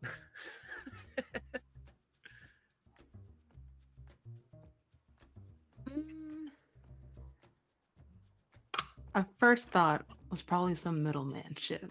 Yeah. Like maybe Holiday got contracted by someone and they took the debt on instead of the person they got the item for, something like that. Some Sounds string good. pullings and last minute deals and what have you. Maybe you did a favor for Virginia or something, and she needed a book because for her lesson plan that she couldn't get in a normal library at her elementary school that she teaches at. And so maybe you're like, you get the book for her to owe, and you'll owe him one. Does that sound good? Okay, cool. So make note on your character sheet that you owe Eric Wu for getting Virginia a book or something, or however, whatever, you want to make note. So that's unfortunately, you put a name to a face, but you happen to owe him. But yes, as far as the rest of you that roll goes, let's see, what were the other results. So we got a what did you end up getting, Alan? 8. An 8, and you already know him, Darla and Frank. So we will go with the 8 first, and then we'll do Frank's 12. So, well, we can do these at the same time. So both Frank and Alan, you both know, this is like the werewolf pack leader guy. You both have heard Darla talk about him before as a friend Thanks of for hers. not telling me that he's a werewolf, guys. Thanks. You know, y'all know he was a werewolf, and you didn't tell me. Thanks, y'all. I just sometimes when you hear the name of someone, you don't put two and two together. This happened to my girlfriend actually. Maybe it's just none of their business to tell. Maybe it's his business to break the news to you, not theirs. Okay, Frank leans over to Darla and says, "You know he's a werewolf, right?" Right Is when that he walks in. is that the pack leader? Why is a pack leader here? I thought the werewolves were kind of just sort of isolationists. And looks over to Darla. I'm like, wait, Werewolf? Wait. Who is that?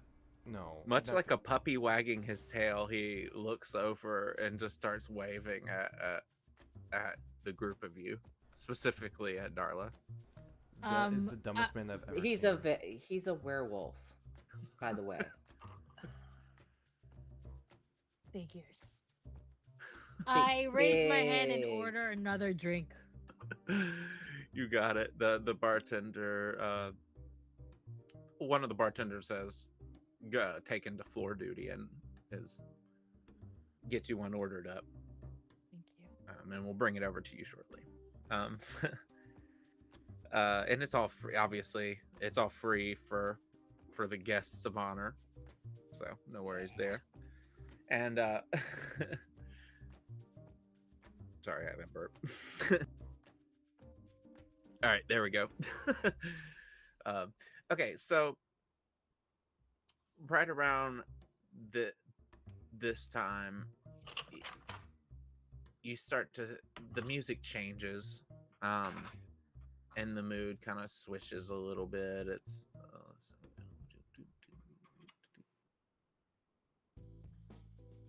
mood changes a little bit. We've got some old records playing on this like slightly magical jukebox that Tori has busted out. And Malik texts you, calls you first, but then I don't pick up. after a couple of rings, he would have given up anyway, and then resorted to texting you, and says, "You at the lodge?"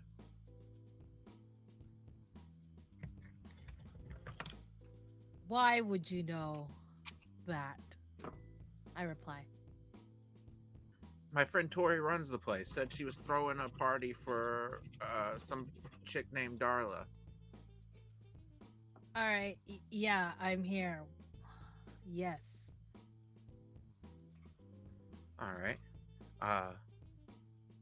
And then you just get a text back that says out front. Okay, but I don't go out. I just like, all right, whatever. Yeah. Malik,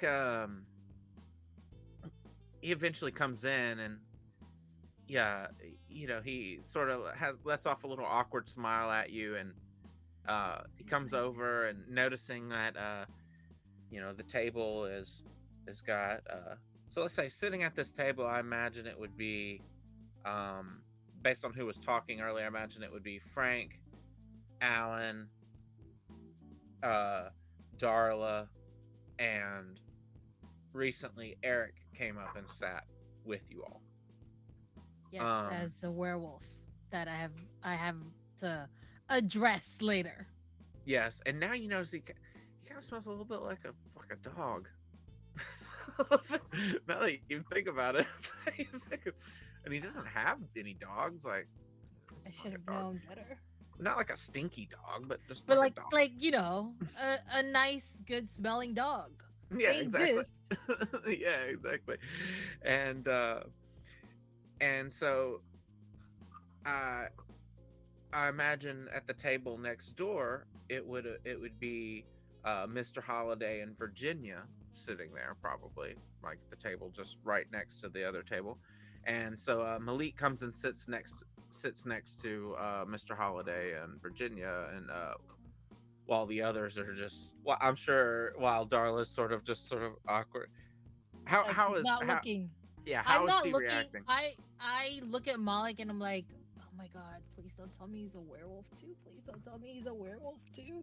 And then I look down. I don't look at him. Oh my god.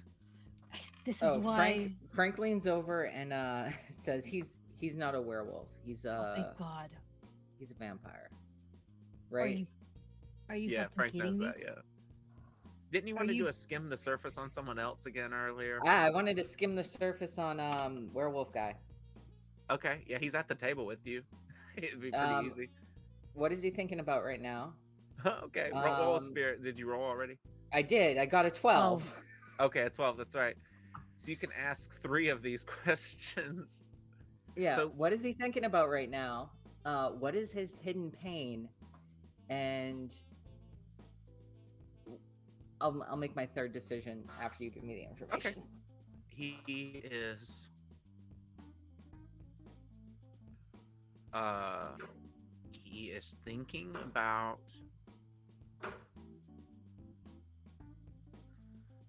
He is thinking about whether or not he'll be able to hang out with Darla after this is over.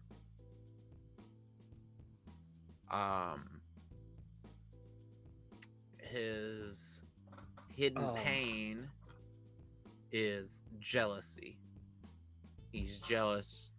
You can sense it's jealousy directed at the connection between Malik and Darla. And what secrets is he currently keeping? He thinks that he's keeping the secret of his origin as a werewolf, but you could tell like he has a lot of worry surrounding it, like that it's just his cover's blown, basically. He's worried. Yeah. Why would you? He's go worried to, that people think he's a werewolf, or he's worried that about his like how did he become? He's worried that his cover's blown to Darla that he's a werewolf. Well, why would he go to this Yes. party? No. Exactly. Or no, and yes. He's a himbo. That's Can I- why he's the dumbest man on earth. He's a himbo. Oh, no, That's no. why.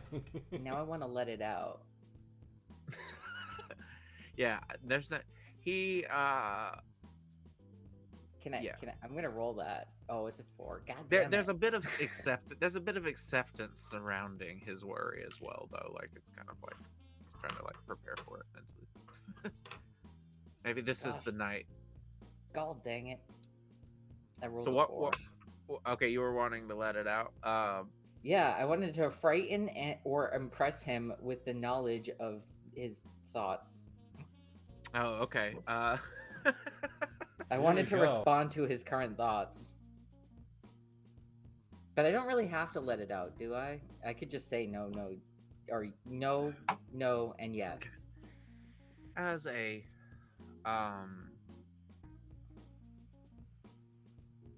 well, if you rolled to let it out, there's going to be some consequences for failing. That's it, fine. unfortunately.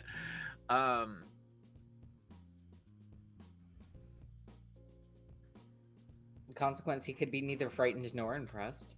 No, well, yeah. Duh. That's obvious. No.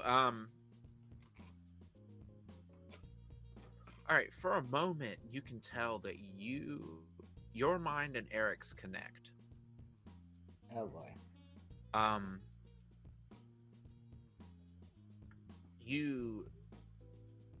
Both of you are gonna have a vision. So go ahead and roll a foretelling. Roll a spirit. And you're gonna have a vision, and both of you are gonna have the exact same vision. MC. While So visibly, it looks like you said your like head that goes in there, your mouth opens, and like the dial-up And noise comes out of your mouth. Yeah, like we're Okay. connecting to dial up. Well, that happens to both Frank and Eric. At the same time, and both Darla and Alan are sitting at the table with them when this happens. real quick, can Alan just kind of I like lean over to Alan. Do you see what's going on here? Or is it just me? Did I I- drink too much already? No, I muted see now. it too. That's okay. sorry, I was about to say actually, but when Darla asks Alan that, he nods like, no, I see it. Hey, and like he kind of puts not as like platonically on a hand on your arm. Do you need space right now? Just like whispering to her. Just stay here. I don't. I do No, I not mean feel. space from them. Like, do you want to get out of here? From Frank and Eric, No, it just seems like Eric and Malik. How close are we together? Like, how close are these tables, by the way? Definitely hearing distance. There's not a whole lot of people here, and then it's an old jukebox. It's not super loud. Oh, So like, so great. Holiday's leaving. Actually, we should be going. I am totally happy with that. Yeah, we should just disappear. Okay, Cool. Holly, can you get Frank? I think I got Darla. And Darla, I would say that like Alan's just sort of like, a lot's going on. Very sorry. I care about you. And I care about your mental safety. And I want this. This is not a good situation. And can I form an intimacy? Can I do a form of like intimacy moment with Darla? of course, Sure. yes. And Oh then, yeah, yeah. I think, or on my end, I consent. cool. Can I do two things then? Can I try to cast a spell, or do I need to spend a hold? Yeah, I do need to spend a hold. So can I try to channel without like do the would I be stopped by Holly if I started to use my channeling to develop some spells?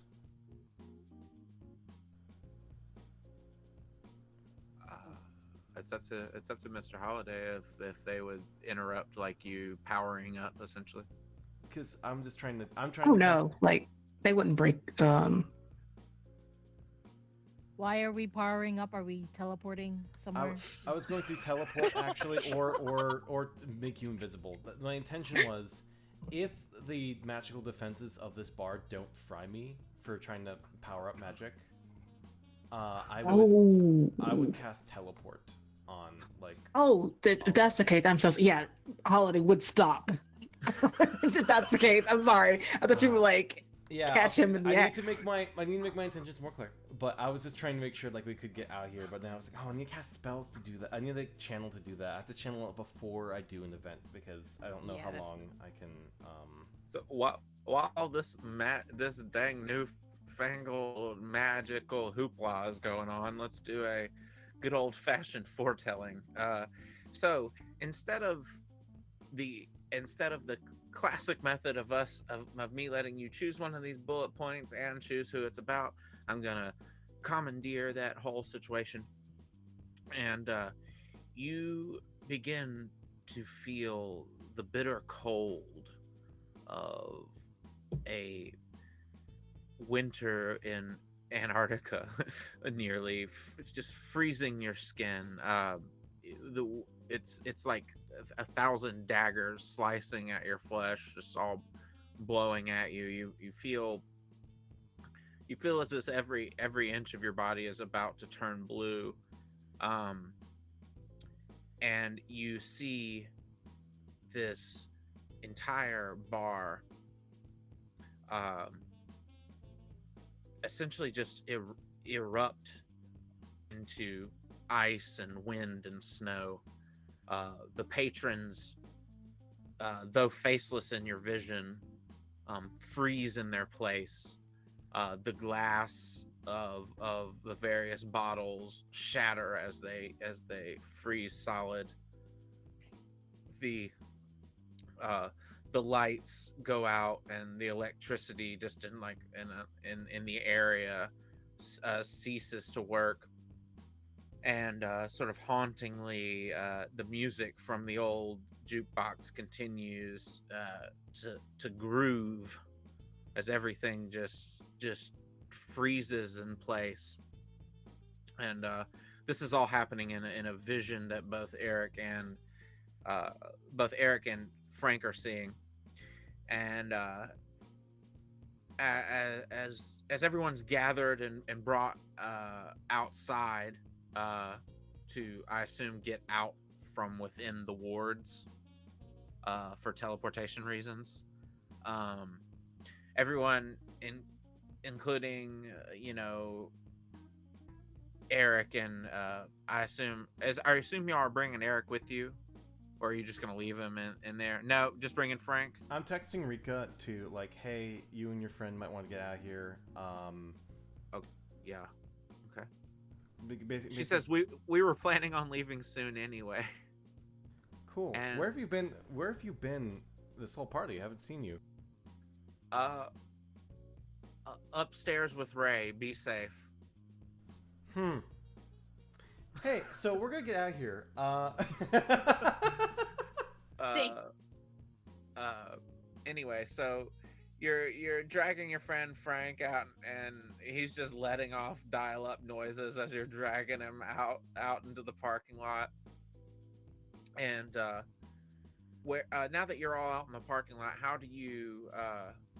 Oh, hold on. Sorry, you're out in the parking lot, and you're kind of getting your composure and gathering everyone up and making sure everyone's there. And you see on the other side of the parking lot, kind of enter through the pedestrian gate area, about 4 different humanoid individuals with some pretty fantastical looking pale gray garb on. You recognize them immediately, Mr. Holiday, as high-ranking sentinels of the Winter Court. And one of them speaks up and says, "Oh, you've gathered them for us. We will take it from here." And 2 of the other ones, we'll say there's 2 kind of standing in the front, one talking, and 2 of the other ones in the back begin to just sort of whip their hands around, and very cold winds blow in and start to just almost rapidly freeze the building in front of your eyes. Buy I me time. am. And it begins to spread out into the parking lot, like along the wet concrete. I am going to let it out and summon Phoenix. Okay. All right. So this is a delicate situation. So Darla's gonna let it out and summon Phoenix. Uh-huh. What is does anybody else have any idea what they're gonna do in reaction to this? Alan just cannot start asking questions now, but gives it like a quizzical look to Holiday and says to all of them, "Buy me time," and puts it. We'll go ahead and say that you're already Channeling? powered up. You're juiced. All right, I'll have to roll with spirit though, don't I, for my power? Oh, channeling. I don't care. You're juiced. You Okay. rolled good. Oh, fuck. Okay. So then I'm gonna Rule go... of cool. You're juiced up. What's up? Super Saiyan. Okay, so Darla summons Phoenix, and Alan's like, "Darla, I need you over here right now," and is about to like grabs Holly and Darla's shoulder, who he has intimacy with. Hopefully Frank is also like in Holiday's touch. Could I say I could cast teleport, using them as part of that spell? Yeah, no, that's perfect. Okay, so we'll say that Frank was being dragged out by Holiday and Darla, if that's okay. And you begin to cast your teleportation spell, and you touch them both on the shoulder while they have Frank just like sort of like stiff, like letting out strange noises from his mouth. Dial-up sounds. Yes, exactly. And Darla, how does it look when you don't worry about rolling. How does it look when you summon? I already rolled, by the way. I got a 12. Good. Excellent. You rolled hella good. Yes. All right. So I basically like the moment I feel the cold wind and whatever, I realize that Um, I don't understand why Phoenix is so attached, but I know that he would not let any harm Yeah. come. So I'm like, I'm gonna use whatever pull I have on this demon right now and just drag him here and like have some sort of showdown. And it'll be really funny if we teleport out and just leave him there. Yep. That is just a bonus for me. Yep. That's And 100%. that does work. That's 100% what's going to happen. So flames begin to crackle and erupt from the cracks in the concrete, and a sigil, a flaming sigil, forms on the ground and then disappears into a puff of smoke. And almost immediately, because of the wind, the smoke clears, and there, and standing there is the demonic form of, let me one second, let me scroll to it so I can describe it well. The demonic form of Phoenix, who is this pale skin, scarified, horned, humanoid demonic figure with flames, flames and molten metal erupting from the palms of his hands, with that looks like bat-like wings that almost can't be focused on by the mortal eye. It's just, they're just comprised of such deep darkness. Is kind of what it looks like on this image anyway. And so you see this demonic form, it just appear before you, and he just sort of casually looks back and it's like, oh, what the hell's going on, Darla? Oh, Phoenix is in front of me going, what the hell's going on? Yeah, why did you summon me here like this? I pointed them. I pointed the, but I think they're gonna try to kidnap us or something. Is that true? And he kind of looks at the rest of you. Yes. Not my Yes. friends. Those guys. These guys. Yeah, these guys. Oh, this. Oh, why are they freezing the? Oh, you fucked with the wrong person. And he just sort of like grows an extra size bigger, and just like charges at them and starts like and slices a couple of them with his wings, and then summons flames underneath the other two. And that's like kind of right when you all teleport. Where do you teleport to? I can only teleport a short distance away. Is there anywhere I would remember like seeing before we how about I teleport us to our cars? That's a better idea. Separately? No, Your just car- just your to car- one of the cars. Yeah, your cars are only a block away, but they're like on the other side of some building, so it actually probably would be safe enough. Yeah, you just teleport everyone to the parking lot area that all of their cars are staying at. I slump over and I kind of just a little bit like, not still good at that. Pretty sure we caused a gang war. Okay, let's go. Everyone get into your cars. Meet up at the tower. All right. I'm gonna go ride with Mr. Holiday. Excellent. While in So- the car, I'm Am gonna I go- still in my trance? I'm taking Frank. Okay, we'll say you wake up out of the trance after the car's like speeding down the road. Because I feel like now at this point my vision has already happened, yeah, and now I'm Exactly. looking at the past. yeah, exactly. Yeah, no, definitely. You're just like still stunned. You've had a rocky night when it cold. comes to connect. Yeah, it's cold. You've had a rocky night when it comes to connecting to the ether. It take you a minute to snap out of this one. Okay, I so rolled hella good when it came to reading people's minds. oh yeah, exactly. skimming So the before surface. we call it, we will have we'll have a brief scene with each characters or each of the characters that are paired off, starting with Mr. Holiday and Darla. You're in the car, you're in whatever vehicle, speeding off from the scene.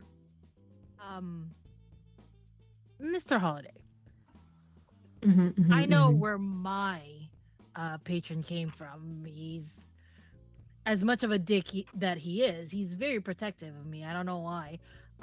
Why were they trying to get to us? Especially, I trust you 100%. I'm just curious why they wanted us. See, I had a very informative text message to which I destroyed my I cell see. phone, and maybe, perhaps in my panic, did not finish the message. Ah. The gist of which that you got was that they want to question them. Yeah, they're not going to disclose that part. Exactly. Exactly. Cool. All right. They were talking to you though, right? Like where they said, you gathered them. I can only assume that they were talking to me. Awesome. So yes. Awesome. Is there anything that we? Is it awesome? I mean, it's not awesome. it's not awesome. It's Obviously, they not were awesome. gonna. I don't know. They seemed like they were gonna freeze us. Good thing my powers are flame related. Are they gonna stop? Darla, I can't lie to you. We have some very interesting times ahead of us. That's okay. I figured as much. Is there anything you need for me to do? Stick with us as a group. I can't imagine there's anything else that we might need in particular. All right. This is a weird night. My ex-boyfriend is a vampire, which I just found out. The guy that I'm currently interested in seeing is a werewolf, and again, nobody told me.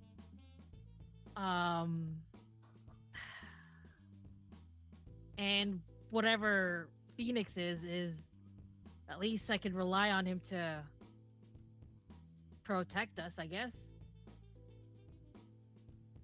There's that. I'm speechless. I am done speaking as well.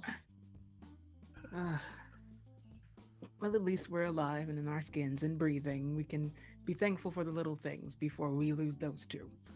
Yes, we definitely can. And then, right, for whatever reason, she pulls out a cup that still has Kahlua milk in it and drinks it.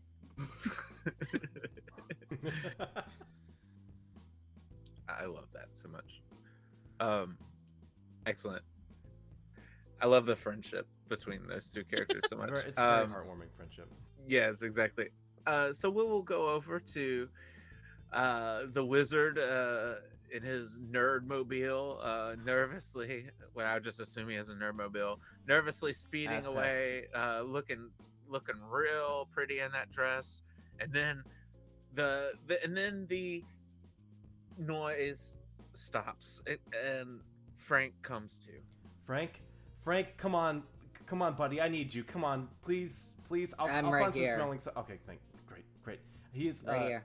He in his dress. He's kind of hunched over the wheel of his 2001 Aztec with his phone, trying to call Rika. I don't know if they got it or not, and I don't know if Holly set us up or something. But I think we just started a gang war unintentionally. Are you on the phone What? with Rika? I'm trying to call Rika. Okay. So, go ahead. I had a vision that the whole lodge thing that we were at got cold and That just frozen. happened. Yeah, that just happened. Ah, lovely. This whole seeing the future thing is not. Was I seeing the future or was I seeing the past? I think this might be the first time you saw a couple seconds into the future. That's Not the present. that- I saw the present, but you know what? Most people see the present. well, you saw the present a few That's seconds how ahead. Being It's- present works. but like you did it before they came in and did it. So technically it was okay. I gotta call Rika. Like, I think well, no, I didn't even see Phoenix, did I? I No, was too you're busy with the vision. dial-upping, I think. Oh yeah. Enrica's phone's Hey, going to hey, voicemail. Alan. You think Darla killed my wife? fuck. What?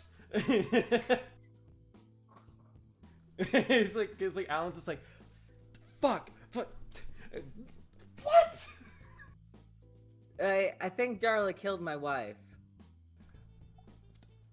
I have nothing to say to that because I think my ward is still in the bar, and if they're still in the bar, Do you want me to? I can. Hold Can on. Hold on. Can I do some Oracle shit? Is Can I what do you're some asking? Oracle shit to find out? You could. I have a kind of a slightly better, more impulsive idea. I need you to take the wheel. You gonna pull over? Frankie, take the wheel. Sure. And like pulls over to like a side to the thing. Keys are still in the car. You can get my car back to the tower. I'm going to be right back. And Do you want me to just drive you? Your teleportation skills are a lot like my no, my 3 seconds into the future visions there. Frank puts a hand on his shoulder. Thank you for being a good friend. Thank you for being a friend. I don't know the lyrics, but I would absolutely sing that with you if I had time. All right. Well, we have plenty of time because I'm driving you back. No, you're not, because I am the one with the car keys. You don't need to do that, and I'm casting teleportation to Rika after forming an intimacy moment with Frank. Okay, that's interesting. That's you. It's interesting that you're able to do that. I just remember because you can teleport to your ward pretty easily. So you're definitely back in the bar, but you find yourself standing a few feet away from Ray and Rika. Ray is producing some sort of orb of protective energy around them that is preventing them from freezing to death.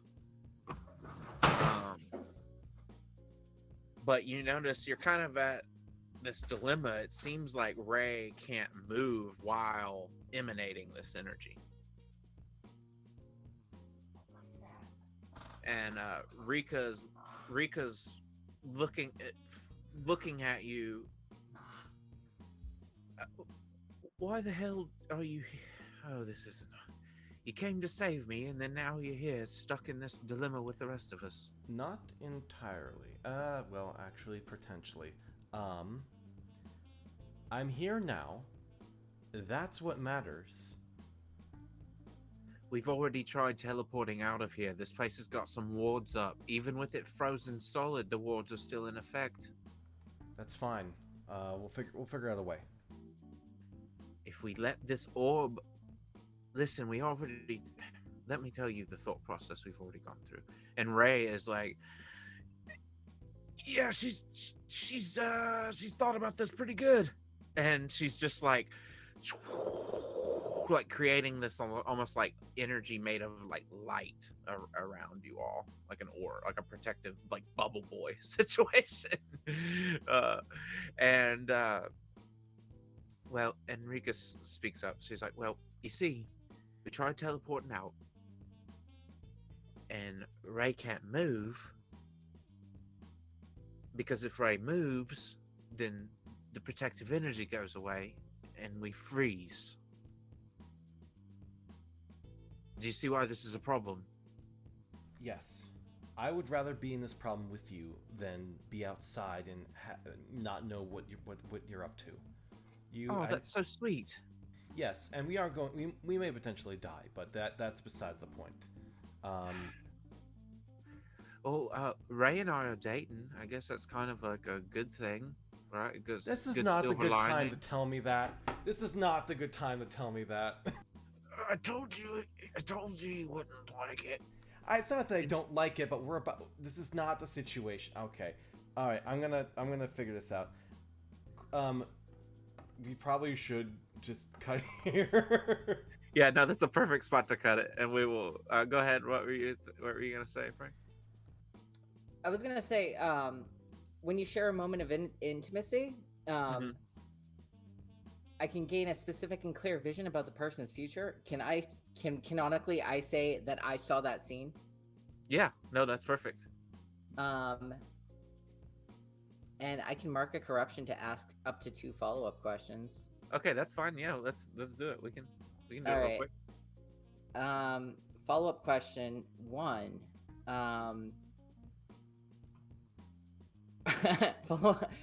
These might be questions that you might have to Think about. no, it might be something that you don't answer until next session, but I'm going to Got it, ask okay. them now. First, what's the best thing I can do to help? And second, are they going to make it out okay?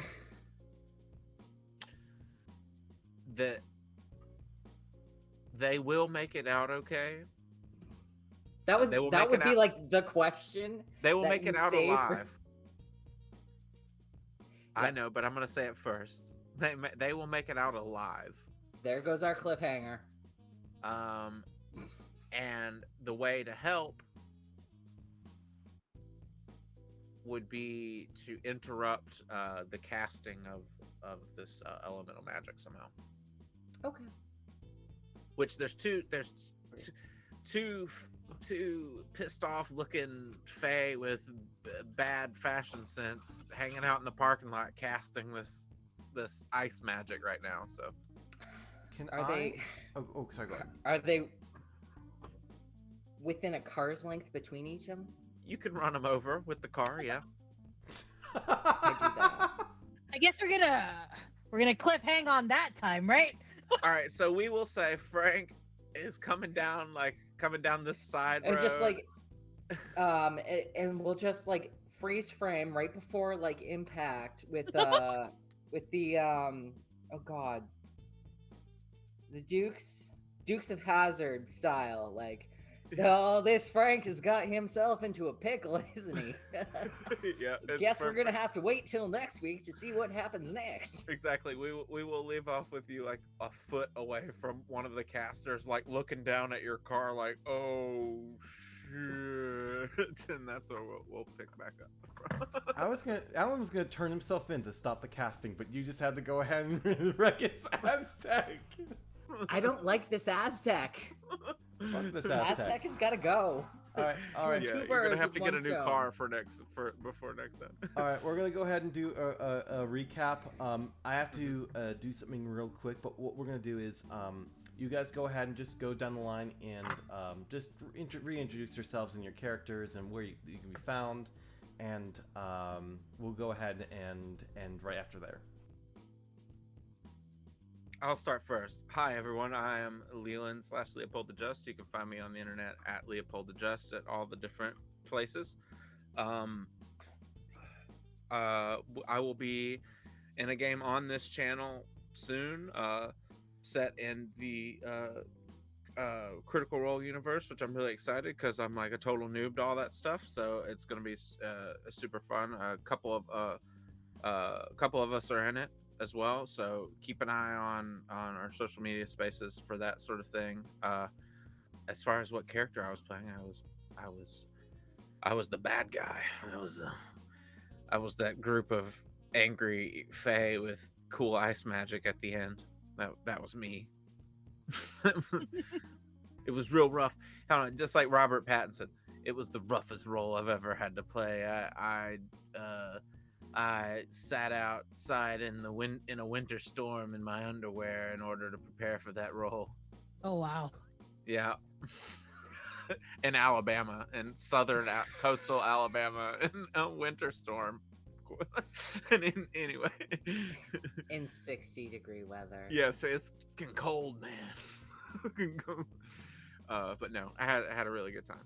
Thank you for coming. Did everyone just go through the line?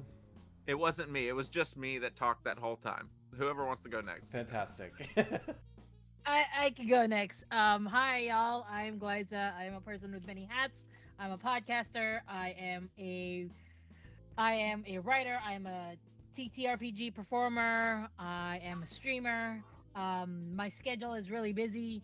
If you are following me on Twitter, you saw me post that I have 14 games. I actually do not have 14 games. I have 16 games. So you know what? You'll see me on the internet all the time. Tomorrow I won't be online though because I will be working um, on a session 0. On Wednesday, I will be on Kira858, twitch.tv/Kira858, playing Alicia Leonor on Gods of Color. On Thursday, you will see me play Moira, the spy magic ninja in space because of space magic on Esper Genesis Revelations, twitch.tv/Atomic Zero. On Fridays, I am on twitch.tv/The Bear Pen playing Lady Salome in Thala Unbound, where there is one of my favorite tropes ever, fake lovers. Come on, y'all. It's my favorite romantic trope, fake lovers. And then on Saturday, I do have a watch party where I am just going to stream Psych. If that is something you want to do, come join me on Twitch and we will watch Psych together. Sunday is today. No, that was yesterday. On Sundays, I have nothing planned. And you know what? That's fine because I need the rest. And that is all. You can find everything bio.link/classical Gliza or follow me on Twitter where I'm very, very active. I'm occasionally hilarious there and always a delight. Sunday is Gliza's day. Gliza needs everyone needs a everyone day. Thank you very much, Gliza. Then we go to I believe Vin. Have you done yours yet? I have not. Hey guys, I'm Vin Vox. I'm a voice actor who does tabletop things, and boy howdy, do I do tabletop things. Catch me Wednesday playing Mass over on TTRPG. Thursday, what are we doing Thursday? We're recording. Excuse me. You didn't hear what happens on Thursdays. Friday, catch me doing some Thirsty Sword Lesbians on Slady's ATL. Next month, catch me double heading on Gehenna Gaming for Strixhaven, Curriculum of Chaos. I can speak with my good old pal Symphonic Kids.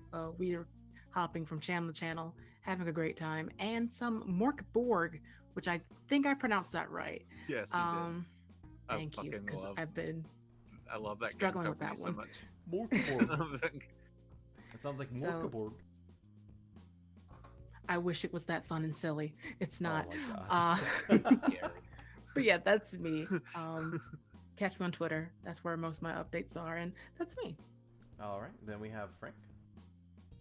Oh, I'm Frank. Well, I'm also Cat. I'm a cat named Schrodinger. Sorry, I heard a weird noise. It was the litter box. Litter box making noise. Yes, so I'm a cat named Schrodinger. I don't really do much except a whole bunch of stuff I do by myself alone in my room that's not fun stuff. So get that out of your head. Oh, no. It's usually I'm working on random stuff. I tried to make a dice that they failed. You printed a toaster. Don't forget about I printed a toaster. I printed a toaster. So this is the toaster. This is another toaster. I've got like 2 or 3 different toasters because it's a project I'm working on for it's supposed to be a flying toaster. I'm working on for a friend. But yeah, if you want to catch me again, you can catch me here. Or on Wednesdays, I'm doing a regular stream between, I think it's 8 p.m. to, it's like 8 to 11-ish.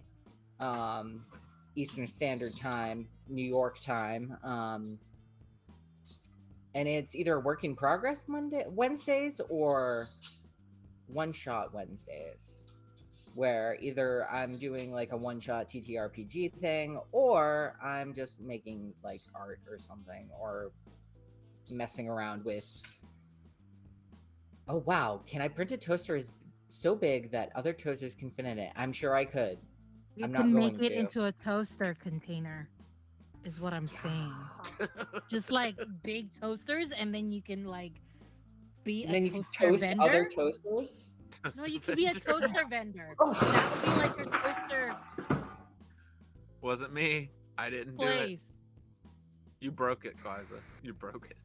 It was you that did it. The cats are destroying my room for some insane, crazy reason. But yes, so I'll be Entertainment. streaming on a regular basis on Wednesdays from like 8 p.m. to 11 p.m. Ish. We might not always go that late. Hit me on up if you Wednesdays. need players for one shots, because I don't do anything Wednesdays. So Yeah, so we're probably going. I want to get a couple run-throughs before, so like 1 or 2 more weeks we'll be opening it up to community players.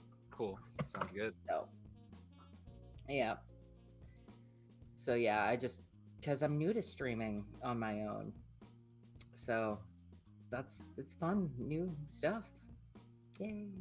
Yay.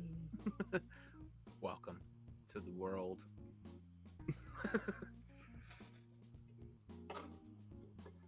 And last but not least, I am Chairbox AVA or Litterbox AVA because I found that sounds similar.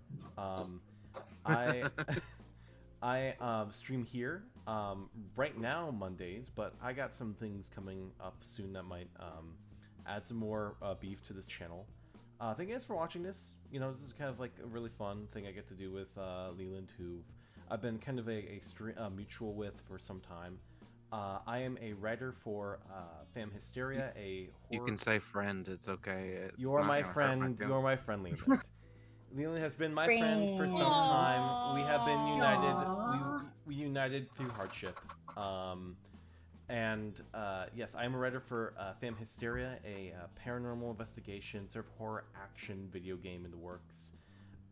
It's great stuff. Our alpha is gonna come out end of March, so you know, people look to see some of the gameplay that our developers have been preparing, and all the writing you hear in the game is mine. So I'm excited to see my work go out there, and I'm excited to see the big things that we've been preparing there. So go check out Fam Hysteria on Steam or Lunar Tail Games at Twitter. And that's it. So from the people here at Somehow Human, we'll come back next week amidst a very sticky situation and try to figure out how I'm going to repair my car. We'll see how much damage the car buy takes a first. new one. Yeah, you're a wizard. Come on, just buy Just a new one, it's wizard a fine. new one. Yeah, wizard it up. Wizard it up. Wizards No, of that's gonna be technology are fun. bad. I've coded that in this universe. God. And the funny thing is when I thought in my head, I was like, they're outside casting this spell. Frank's driving a car. My first thought was Frank could run him over. And then when I saw that like Cat's brain was going in that direction, I was like, yeah, Frank, you could definitely run him over. Great minds. Anyway, good stuff. Thanks for playing, everybody. Thanks for playing, everybody. Woo! YouTube. Yay! Bye. We're gonna go ahead and just end this here. You guys take care. See you next week. Bye-bye. Woo! Bye.